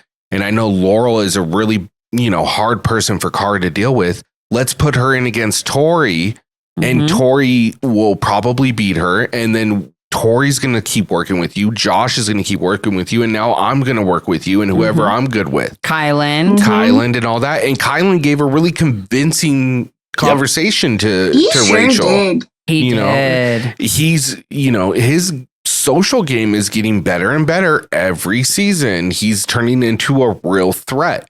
I love the props that she gave Kylan, where she was like in her confessional, she was like, I see the temptation, the appeal, of working with somebody like Kylan. He's very smart. He's great in this game. He's good. He's got a good social game. I really loved the flowers that she gave Kylan, even though she didn't end up deciding to work with him. I liked that she gave him the props he deserves, because he does take some heat in this game, and I don't really get it, because I think he's great. Look, I do want to give credit where credit's due. Laurel read what Rachel was trying to get and fucking put Ryan it on told a platter. her. Ryan told her, because Ryan talked to Laurel, or Ryan talked to Rachel, and then went and told Laurel, was like, hey, she's like seriously concerned because she has no female support in this house. That's like what she's looking for. And Laurel was like, interesting. And then the next thing you know, they're, over there talking. But yeah, I mean, and that's the thing, like, that's the one thing with Laurel that is always constant is like Laurel doesn't really come in here with predetermined alliances or predetermined deals. And I don't know if that's because, whether it's because nobody actually likes her outside of the house so they don't talk to her, or whether it's because she chooses not to. I don't fucking know. But it makes her a very appealing person in a situation like this, because now Rachel knows she literally is Laurel's number one female. There is no other woman there that Laurel is working with. So, and you're not going to have to fucking go against bananas. So, you know what I mean? It's Laurel's was in a really good spot despite, the bad things that have happened this season. It kind of put her in the perfect position for this. It really did, though. Look, and I feel bad for Josh because this conversation where he doesn't really fight for Kaycee at all. He's just like, I understand where you're coming from. Okay. But as much as people give him shit on the show and what we see in these, like him not standing up for like Kaycee in this situation, in real life, he's a really good friend and he's got a lot of connections with these people. So him going hard for Kaycee means that he's throwing Laurel in with Tori, and he's got strong relationships with both Tori and Laurel. And he's also really good friends with Rachel. So like he's really between three rocks in a hard place. He doesn't have a good route. Yeah. Just fucked all around. Well, and go ahead. Sorry, go ahead. I was just going to say, and like, that's why I kind of feel for the guy. Like, he's a victim of his own success of being a good friend. Yeah. And I mean, the other thing too is like, yes, the edit showed that he didn't push hard for Kaycee, but we only know what was shown. So there could be parts that weren't shown. However, Rachel also said that she expected him to fight harder for Kaycee. Yeah. I also think that like he knows Rachel. He knows that Rachel wants to play her own game and wants to hang her hat on having played her own game. So if you push hard for Kaycee to save Kaycee, he could actually be doing the opposite in the specific instance of Rachel. Yeah. Because if you're pushing hard for Kaycee and you want her to save Kaycee, that is no longer her decision to make. That is her going along with your plan if she saves Kaycee, versus being able to be the decider of her own fate. I agree with what you're saying. I don't think Josh is that deep, though. No, I think if you take out Josh and Rachel's friendship, that makes a lot of sense. But the fact that they're such close friends, like he even said, she's my personal trainer, and literally almost every story is him at Barry's gym where Rachel works. You know what I mean? Or does classes there. I don't know how that situation is, but that I digress. I think at the end of the day, he didn't feel like he wanted to push on Rachel because he respects her and wants her to play her game. And if he does that, he knows he's got her friendship throughout this season. And he could make an enemy by pushing too hard with somebody that is very much still in this game. Yeah, exactly. I mean, look, I get all that. And I totally get like Josh not like going super to bat for Kaycee in this moment because of all the things that you guys just said. But also like, if you're going to call someone your number one, your ride or die, then you fucking ride or die, bitch. Like, I think ride or die, bitch. I think weave, bitch, pop and weave. Like, look, I think, and I'm obviously jumping ahead a little bit here, but the, confrontation that happens later where Michelle confronts Josh and is like, did you say this or did you say that? Like, you need to fucking tether it and be like, look, you either fucking save Kaycee or like, we're done. I think that's a little too much. It's also what Devin said about bananas. And she was like, that's dumb. And then she said it to Josh. Yeah. Well, Michelle also, I think, does a lot of pot calling kettle black. Because do we want to pull up old seasons, ma'am? I don't think so. Here's the evidence. To be fair, it's a much better elimination chance for Devin, no offense to Ryan, going against Ryan than Kyland, who is really well-rounded as far as puzzles, athletics, all of that. And I think that was her main reason for it. I'm sorry. Go ahead. I don't even remember what I was saying. You were talking about It's Michelle. fine, just move on. Okay. So we get into nominations. Devin and Tori basically let them know, look, we're not going to call anyone out while we're down here. You guys make the decision, which makes sense. Why put an even bigger target if you happen to come back into the house, which foreshadowing, they still do. So Ryan tells her that, she's safe with him and Era too, no matter what. Like, and that makes sense. Like, Ryan and Rachel have had a really long-standing relationship, right? Mm-hmm. Yeah. Kaycee points out that they've always had Rachel's back, which I mean, I don't remember Kaycee ever having Rachel's back, but whatever. She meant Era 4. Unspoken. Unspoken. Era 4. The whole era as a whole. Well, I mean, look, like, to be fair, like, it's hard to have someone's back when their era was constantly losing eliminations. Mm-hmm. You know what I mean? And you only had to have the back of the person that was a target. And, so it's kind of stupid, but. Good try. Again, good try. Valiant. It's valiant. What's that saying? Grasping at straws. Swing and a miss. Swing and a miss. All the different things. Words are hard. I'm going to stop now. No, I mean, like, I appreciate the analogies. I really do. I think the fact that, look, it's you're grasping at straws, exactly what it is. You know what I mean? So at any point, did you really think that Rachel was going to toss Laurel in? No. And Ryan in? No. Never. Not from the moment she won. Yeah. Mm-mm. And it goes back to what you brought up when we were watching it, which is, why did everybody from the Vacation Alliance nominate themselves in the same fucking week? Mm-hmm. Yeah, that was just stupid. Because, I mean, they're all really good competitors, no matter what you want to say. So when you get an opportunity to put a bunch of people up like that against each other and make your path easier, why don't you do it? Yeah. You know what I mean? So after nominations, Rachel decides that, what we all said, she's going to break up the Vacation Alliance. And let's be honest, as much as we're all fans of like 99% of the people in there, it's a smart move. They're a fucking powerhouse in this game. Yeah, no, it was definitely a smart move for her to make. She needed to break them up, because if they all went individual and the entire Vacation Alliance was still there, minus Anissa was like the only one who's gotten actually eliminated from the Vacation Alliance that was on the cast. I mean, it was immediately over for Rachel. Immediately. Mm-hmm. They were going to go for her first because she's the low-hanging fruit.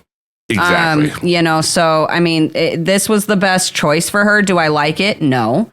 But here we are, two things really quick. Number one, major props to production and the editing team, because the fucking confessionals, the confessional editing, this episode was just chef's kiss. It was top notch. It really was. Everything from Rachel, Michelle talking about how, math is going to be what kills her. And then she's like falling through the water and it splashes.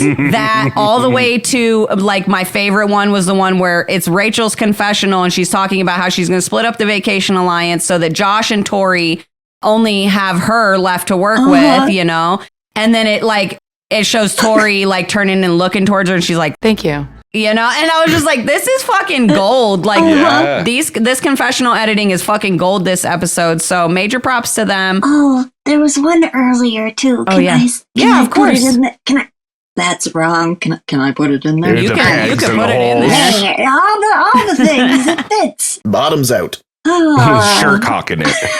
I'm shirt dicking it. I could shirt dick it in this sweatshirt. Mm-hmm. Yeah.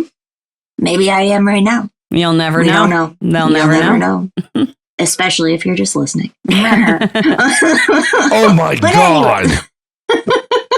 Everybody immediately goes to YouTube. Right. You're welcome.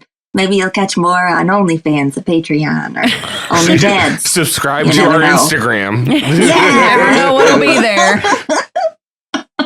Anyways, though, the moment we missed Nehemiah during the daily when he was like, I meditated and I like planned for this, and then Jordan falling. It was just so dramatic. Oh no, that one was really good too. It was a really great shot. Like it was well composed. It was. Yeah. No, they did a really good job with the confessionals. And then the second thing that I wanted to say is going into the next part of the episode, Rachel and Kylan sit down. First of all, mad props to Kylan because I loved how he was like playing with Rachel. But she is definitely not on his same like humor level because she was not like it wasn't clicking there. You know what I mean? But it was still like so funny. He was like, she's like, so I got it. This is going to be really hard. And he's like, yeah, I know. It's one of your closest friends. Like, how could you put him? I was like, oh my God. I love him. But there was one thing about this conversation that I wasn't a huge fan of. You can't just throw someone in and then be like, I'm rooting for you and hopefully we can still work together when you get back. Bitch, no.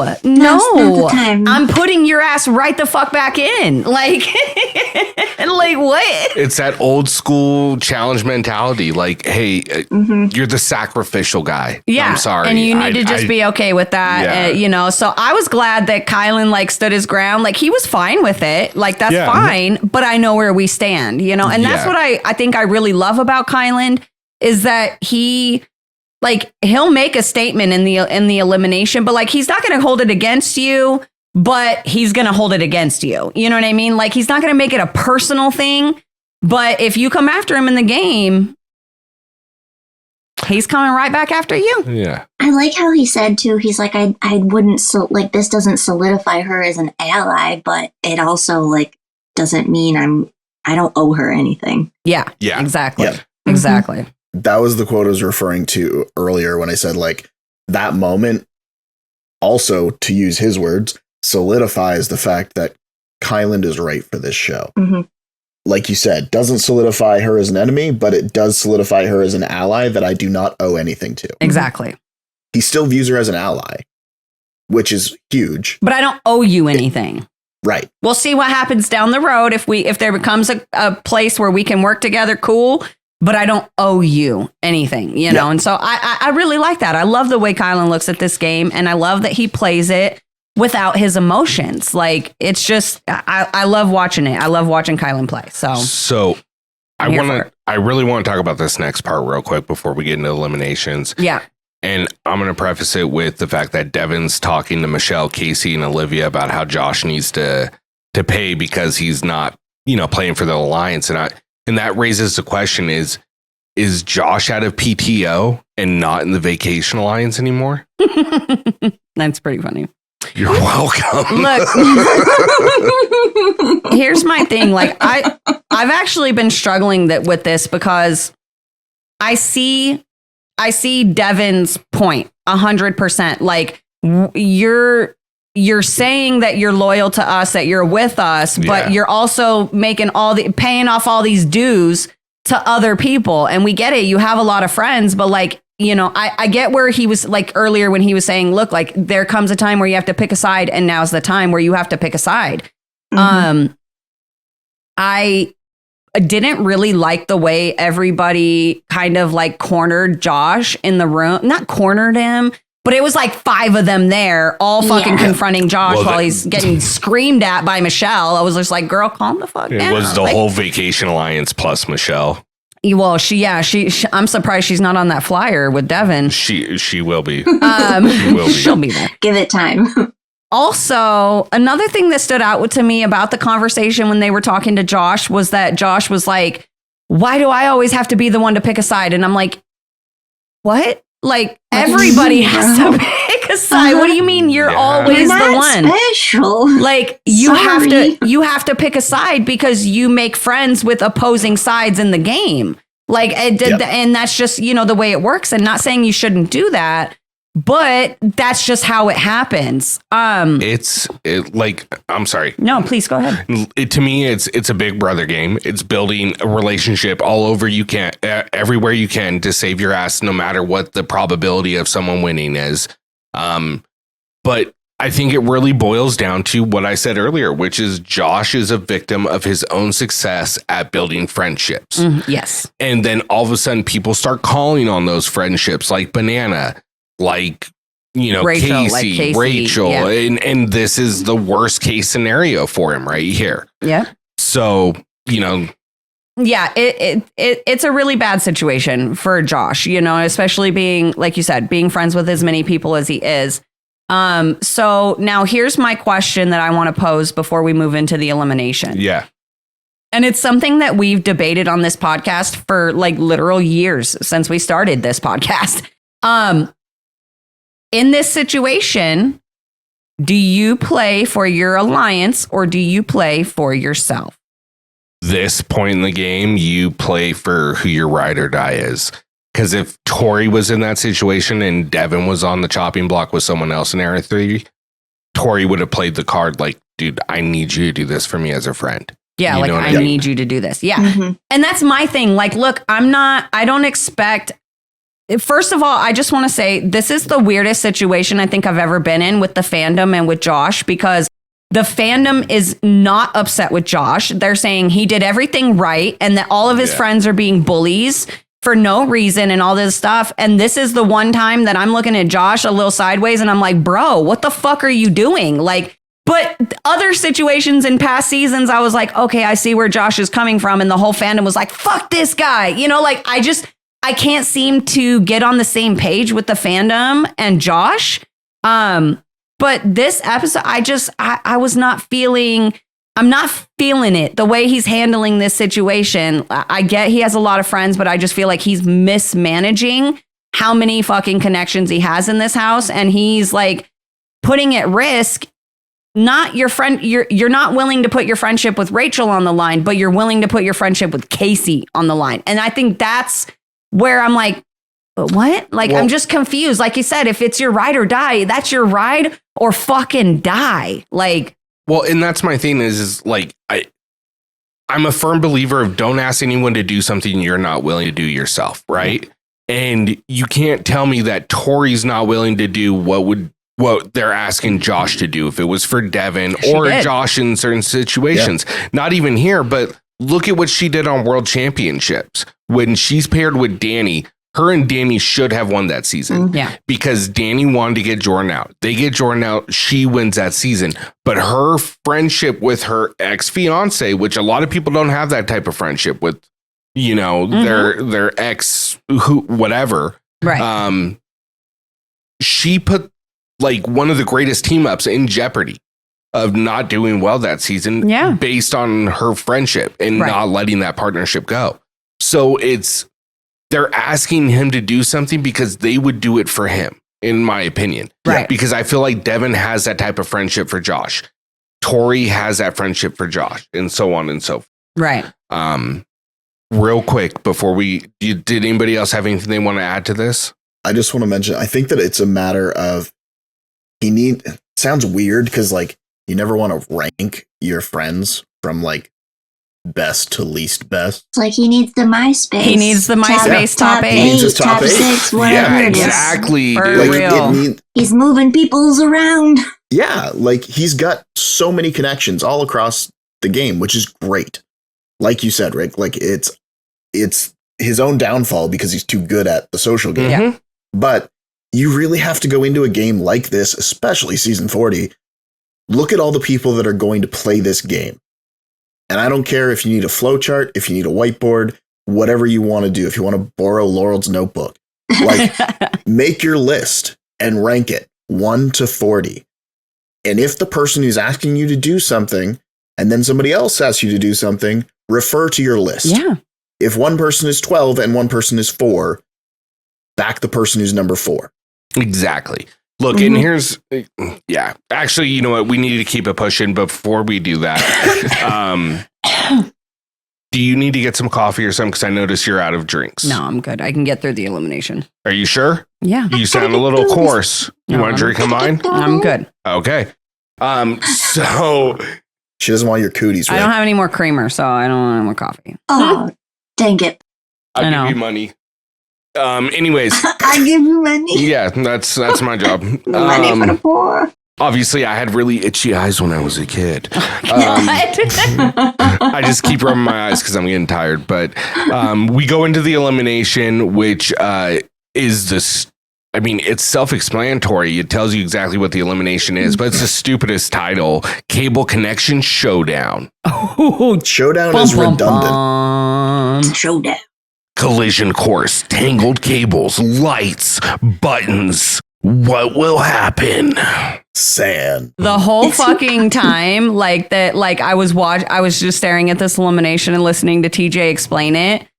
All that kept playing through my head was like, you know, his thing from last week with the premiere where he was like, "Are you not entertained?" And then I was like, no, Yes. No, we are not. Not We are right not now. even in the slightest. What the fuck is this? Who Dude, came up with It was this? such a letdown. It was. Like, it was so nice last episode when I thought maybe we're getting, you know, more dailies and eliminations to mimic old ones. This No. kinda does, but Kinda not did a little bit. But Also, was that coincidence? I don't know. That's a little odd, a little strange. I mean, they could have done it because we always say that we want to be able to do this stuff. So they're like, you can definitely do this one at home. Oh, yeah. I saw a tweet where it was like, why are majority of the eliminations on season 40 like household chores? And I was like, They're trying to get them to clean up after themselves. They've seen Jordan have to do all the dishes. Look, I'm going to be honest. Like, hilarious.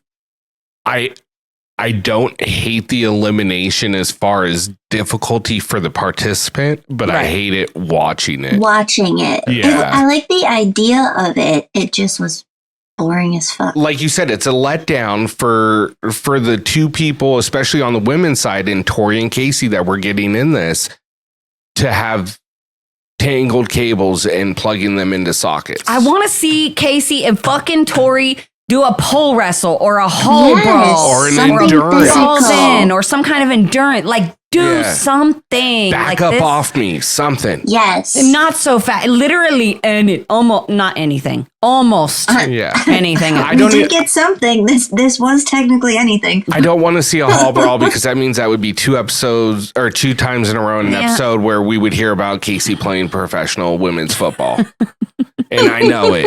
All right. Like she's Wait, does she play women's football, guys? Are you? I don't know. I'm Does not she? sure. I don't know. I love That might be Kaycee. a I'm sure we rumor. could Google it. I like Kaycee and I think she's entertaining and she Yeah. brings some to the Yes. game Yeah. when the edit is done right. She's just not well served by the edit a lot. What the fuck was going on with Devin? Yeah. I feel like he checked out. Honestly, I've gone back and forth between thinking maybe he was just ready to go home, but also why would he want to like dip out on Michelle? He was having so much fun with her.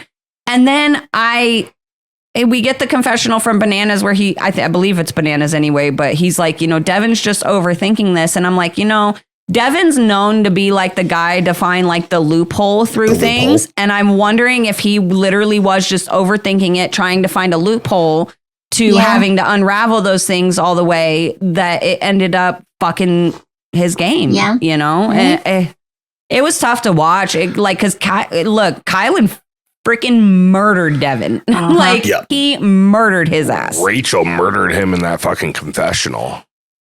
Stupid. No, she murdered him and they production assisted. They did the Stupid. printout and everything. She doesn't like.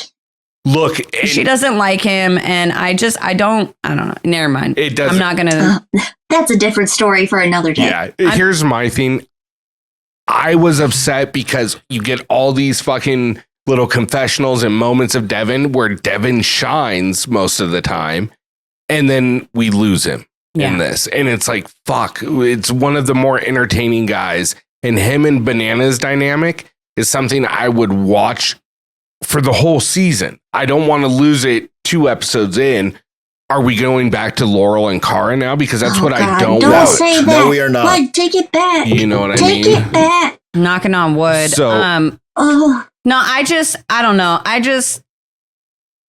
The whole like egotistical comment kind of rubbed me wrong because like I've never really gotten. I mean, yeah, of course, they're all fucking egotistical on this show. Like you have to have a fucking ego to go be on reality TV. Like that, you can't.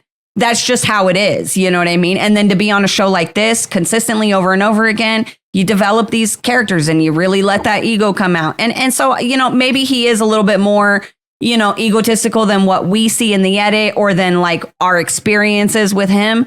But at the same time, I'm like, how can you be like, this guy fucking sucks, he's so egotistical, and then work with someone like Bananas? I'm just curious. And Laurel. I love Bananas, and I also thought the same thing. I'm just curious, you know, like it feels like it's not even about Devin or his ego. It's just she just doesn't like Devin, you know, and that's fine. I know he's kind of a hard pill to swallow sometimes, but it wasn't for me. Before we move on to the girls' elimination, just want to throw a couple things out there. The fucking bow and arrow shot, great. Yes. The fucking intro to the elimination where fucking he's giving him the finger. Amazing. Really good. You might see it later, or well, if you're watching this on YouTube, you already saw it. But yeah. Anyways, we record this earlier. It's not live, obviously. It's not live. What? It's not? We don't time travel? That's crazy. We're recording live. We Does are. does that count? Is that the same? Wait, it's kind of like how Monday Night Raw used to be from the WWF. Yeah. Live, but not. Recorded in front of a live people. A live studio audience. So obviously Kylan ends up winning and beating Devin. And we move into the girls' elimination. And I just want to say, it's not even a line. This is my confessional of the night. We get Tori on the confessional on the camera pre-elim, and she says the Vacation Alliance is not on vacation right now. We are clocking into work, and that is not what we're good at. We're good at vacationing, so this is really against what we stand for. And I lost my shit. I fucking love Tori. I love her so much. I will never understand people who don't like Tori's like humor and sarcasm, and I love her energy. I thought this confessional, I thought this confessional was amazing. So look, she's made for the challenge. She's just made for TV. Tori and Kaycee in this elimination, though, both go at it the same way, same strategy. The wild part to me was Tori was way behind on the lights and based on the edit, like caught up really quick. And it came down to like, you know, literally like a second. Yeah, half second. And Tori ends up winning. But I loved what Jordan said. And you pointed this out, but Jordan goes, I'm very confident in Tori. I don't even think Tori knows how good she is, but she's going to find out. It gave me Ayanna and Leah. Like, it gave me Ayanna Leah vibes, you know, like when Ayanna was like, she's going to learn her power today. I was like, you go, Jordan. I fucking love you, man. But even Tori, she had said earlier before, I think they were going into deliberation when she said it, that she's like, I can fake, maybe she didn't say it exactly like this, but she basically said, like, I can fake having confidence, but I'm not that confident right now. Like, I'm not going up against these two champs. So to see that like come full circle, poor girl. Yeah, just so sweet. I love her so much. Sweet girl. Yeah, it sucks to see Kaycee go because I was hoping to see like an era 4 versus era 2 kind of matchup, like a Kaycee Cara, Kaycee Laurel, Jenny. You know, something like that. But with that being said, could you guys imagine Kaycee? Or like, there's just so many different combinations you could do. You could do like, you know, Kaycee, Tori, Rachel, Laurel in a final. Kaycee, Tori, Cara, Rachel in a final. Rachel, Cara, Laurel. Like, there's so many different like combinations of the women that it would make a fucking amazing final. So I'm bummed to see Kaycee go. I actually like her. I do too. I do too. Yeah, we all concur on that. All right, so how did you feel about Josh crying in his confessional when Kaycee loses? I really like the music they put behind it. It made me giggle. Yeah, it was pretty funny. You know what? It's Josh. It's typical Josh. I'm not mad about it. It is what it is. I'm not mad that he cried. No. I'm mad. It just felt like corny and fake because You literally, like, you didn't do anything to try to prevent her going in and potentially going home. So why are you crying about it, dude? Like, you knew that this could and probably would happen. I mean, I think he truly thought that Kaycee would beat Tori. Yeah. But, you know, so what do they say? That's the way the cookie crumbles. That's the way. Look at us with our white people fucking sayings tonight. Glad we got here when we did. Look, the last thing I'll say about this is love him, hate him. I lean more towards really liking him and loving him. Josh is going to remain a mainstay on this show because if it wasn't for him, do you know what we would be watching? Laurel and Cara. Yep. Like he's the only other Josh. He's the only other person that's made something happen with the bananas thing, and then with Corey and Theo last week, and then with fucking Tori, Devin, and it's just like, thank you, Josh, for keeping the show moving, because otherwise it would get dull. It would get really dull. Thank you for your service. Yeah. We appreciate you. Thank you, TJ, for... I was going to say, big shout out to TJ for knowing his relationship with this cast so well, to know that this was a moment where he could fuck with Devin and it wouldn't be taken like in any bad way. All of you did really well, except Devin. Except Devin. Fucking TJ, dude. I love him so much. It kills me. I love it. It's amazing. So TJ announces we've got a format change. We're going individual, but there's still targets. And look, this is what makes it an A+ or an A minus for me, because this needed to happen right now, because it was getting so redundant. And now all of a sudden, especially with what Devin said, and it's my line of the night, when he looks at Tori and goes, light him the fuck up. Yeah. I was like, yep, let's go. Now, I want to ask you this because you brought it up, but I'm going to ask everybody else and get your opinion, and let us know in the comments on Instagram when we clip this, because I know it's going to get clipped. When Devin said that, did you think he was talking about Josh? Because I did. No. Oh, I 100% thought he was talking about Josh. When he said light him the fuck up, I was like, oh, shit. Tori is going to burn the Vacation Alliance down for Devin. And I believe, I truly believe she would. She would have. I believe she would. Yeah. I 100% thought she was talking about bananas, but I have a predisposition about that. So. True. As soon as she went through and named off, Derek, Ryan, and then Johnny. She called him Johnny. She didn't even call him Banana. She called him Johnny. It was instantly, that's of course what Devin meant, but... The speed in which my jaw hit the floor, I was like, did I hear that right? Yeah. Do I have to rewind? What is happening? Yeah, and then we fucking get Kyland, who flips it right back on Rachel, which props to him for doing it. Selects Aviv, who thought if she could just not piss the guys off, she wouldn't get picked. But it's like, no, honey, nobody knows you. So you're going to be the first pick because of that. And then he freaking puts Jenny in, because during her time on Era 4, she was working with Era 2, and he wanted her to feel the wrath a little bit for it. And so now she's fucking pissed. It was absolute fucking wildness, chaotic at the end there. But it was really interesting. I skipped over this. I know we had another. I was just waiting for us to get through this. It's fine. Because I have something else I want to talk about before we get into that. But did you guys have anything else you wanted to add about the targets? I don't think so. Oh, I do have a question for you guys.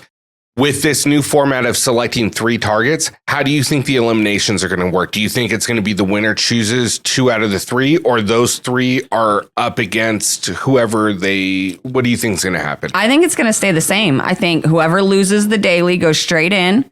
Whoever wins chooses who goes against them. So we're losing. And we're going to get like a tribunal situation again, where it's like the 3 people got to go in and fucking, Is there only going to be one winner? Is there going to be a male and female winner? I think male, female. Probably still male and female. I think male, female. It might be male, female. I mean, it depends. They could just like on male elimination days have a female winner. On female elimination days have a male winner. Yeah. But I don't know. It's going to be interesting. I'm really fucking excited for the rest of this season, that mid-season trailer, like I literally felt the life oh my God, go into my body while I was watching it. I was like, oh my God, I needed this because I'm going to be honest, I was starting to get bored with the season. It was starting to get a little dull. Yeah. So this was needed. Really quick, we do have one more IG submission from @KennyArena. He messaged in and said, as much as I hate the Vacation Alliance, I really wanted Laurel to go into elimination against Tori. And so I wanted to see what you guys thought about that. And in this specific elimination, who would you have taken, Laurel or Tori?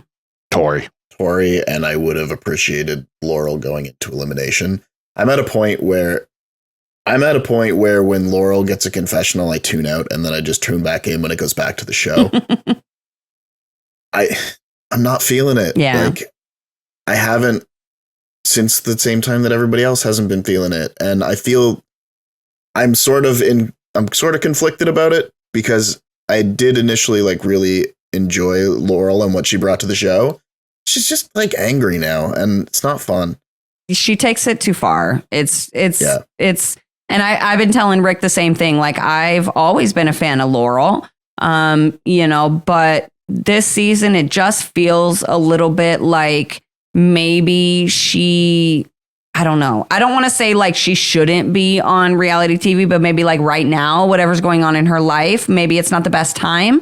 So I don't know, but I don't know about that, but I think that if I was Kylan and I'm aligned with Michelle, Olivia, and slightly Era 3, I probably would have put Laurel, Cara, Rachel, Jenny, or Laurel, Cara, Rachel. That's who I would have put in. Do the targets. Because they're all working together. And honestly, if I was Tori, I would have gone Bananas, Josh, Theo. Yeah.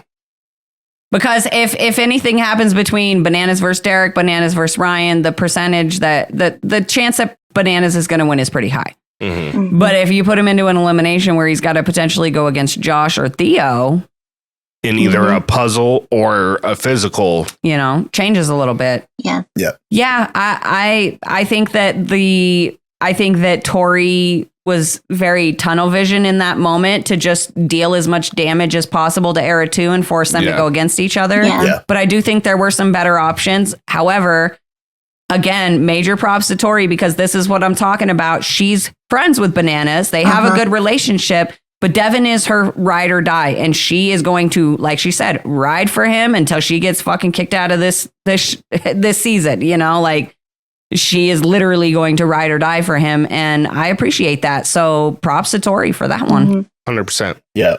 When Banana said that she's nothing more than Devin's puppet, Sarah, who had been mostly quiet most of the episode, just goes, fuck you. Look, fair. I think because I watched this when I missed last week when I was laying down and about to pass out, I put on Spaceballs and classic. He goes, shoot over her head. And that's basically what this was like, this was a shot over Banana's head. Like, we could have really fucked you, but I didn't. I gave you a really good chance. That's true. And this is what's weird to me about this new situation, which is what happens if Banana wins this daily? Then he's got to choose between. But then then these two. Oh no, it's going to be something different. That's why I don't think it's just the 3. Oh yeah, because it's going to be like you said, whoever gets last, who could still be a good competitor, but it's going to be weird to see how they figure it out because there's a shot of Jordan and Michelle talking for a deliberation on the mid-season trailer about how, and again, they could not be talking about this. It could be from a completely different conversation, but they seem to show it as Michelle and Jordan talking about the fact that the longer that Bananas stays in the game, the more of a threat he becomes because the more entrenched in the game he becomes. Yes. So I have no idea how it'll work. That's interesting. Why my rating will be impacted next week on how this plays out. That's fair. Rather than it impacting my rating this week. I do wonder if they're going to make some kind of switch where it's just like this week's guys, this week's girls, we're only picking like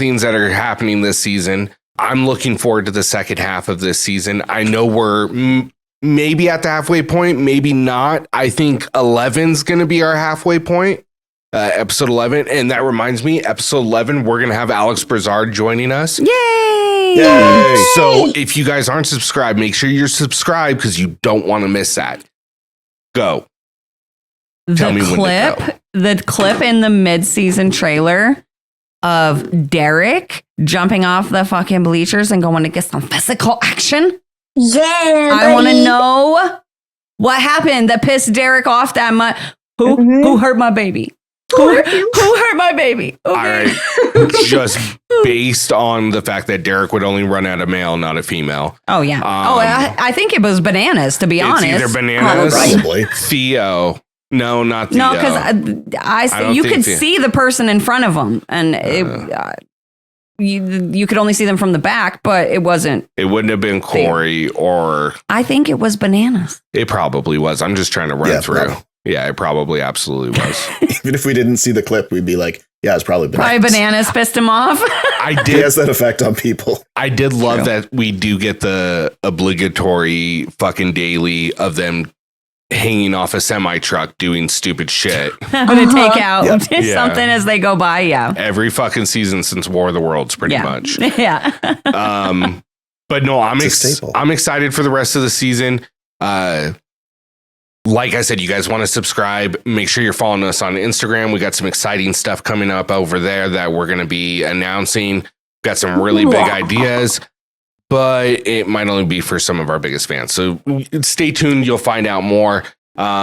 With that being said, for myself, Ricky Hayes, my beautiful wife, Karina Hayes. Oh, wait. I was going to say, I forgot a whole thing. Oh, MVPs. Yeah. Oh, that's okay. I don't know mine. Okay, MVPs for everyone. I'm going to lead off top on this one, and I'm going to give co-MVPs to the women. I'm giving it to Rachel and Tori. I can't choose between my two favorites. So they both get an MVP, no honorable mentions. Sorry to see you go, Kaycee. Male MVP. I know mine. Kylan wins the elimination. I really can't. Honorable mention to Devin because sorry to see you go, buddy.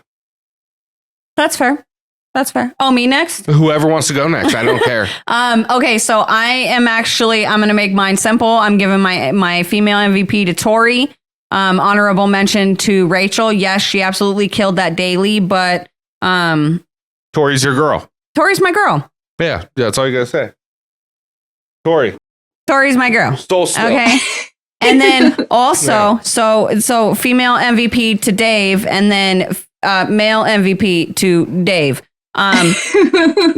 Because they're my peoples, and I'm sorry, I am being biased, and it's your last chance, just like I did for Laurel. Look, it's my last chance to give Devin MVP, and look, regardless of how he performed this season, I know he definitely clearly wasn't in it fully like he normally is. Yeah, that's fair. Devin always fucking brings entertainment, and he, in my opinion, his presence is going to be missed moving forward in this season. So I just love him, and I just wanted to give him MVP. So, well, I'm gonna copy and go Tori with Rachel for my MVP, and I am going to give my males to Nehemiah.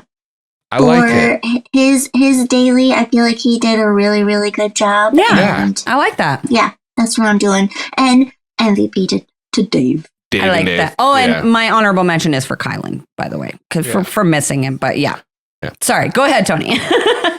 I wrote down in my notes something that I was quite proud of, so I'm going to read it.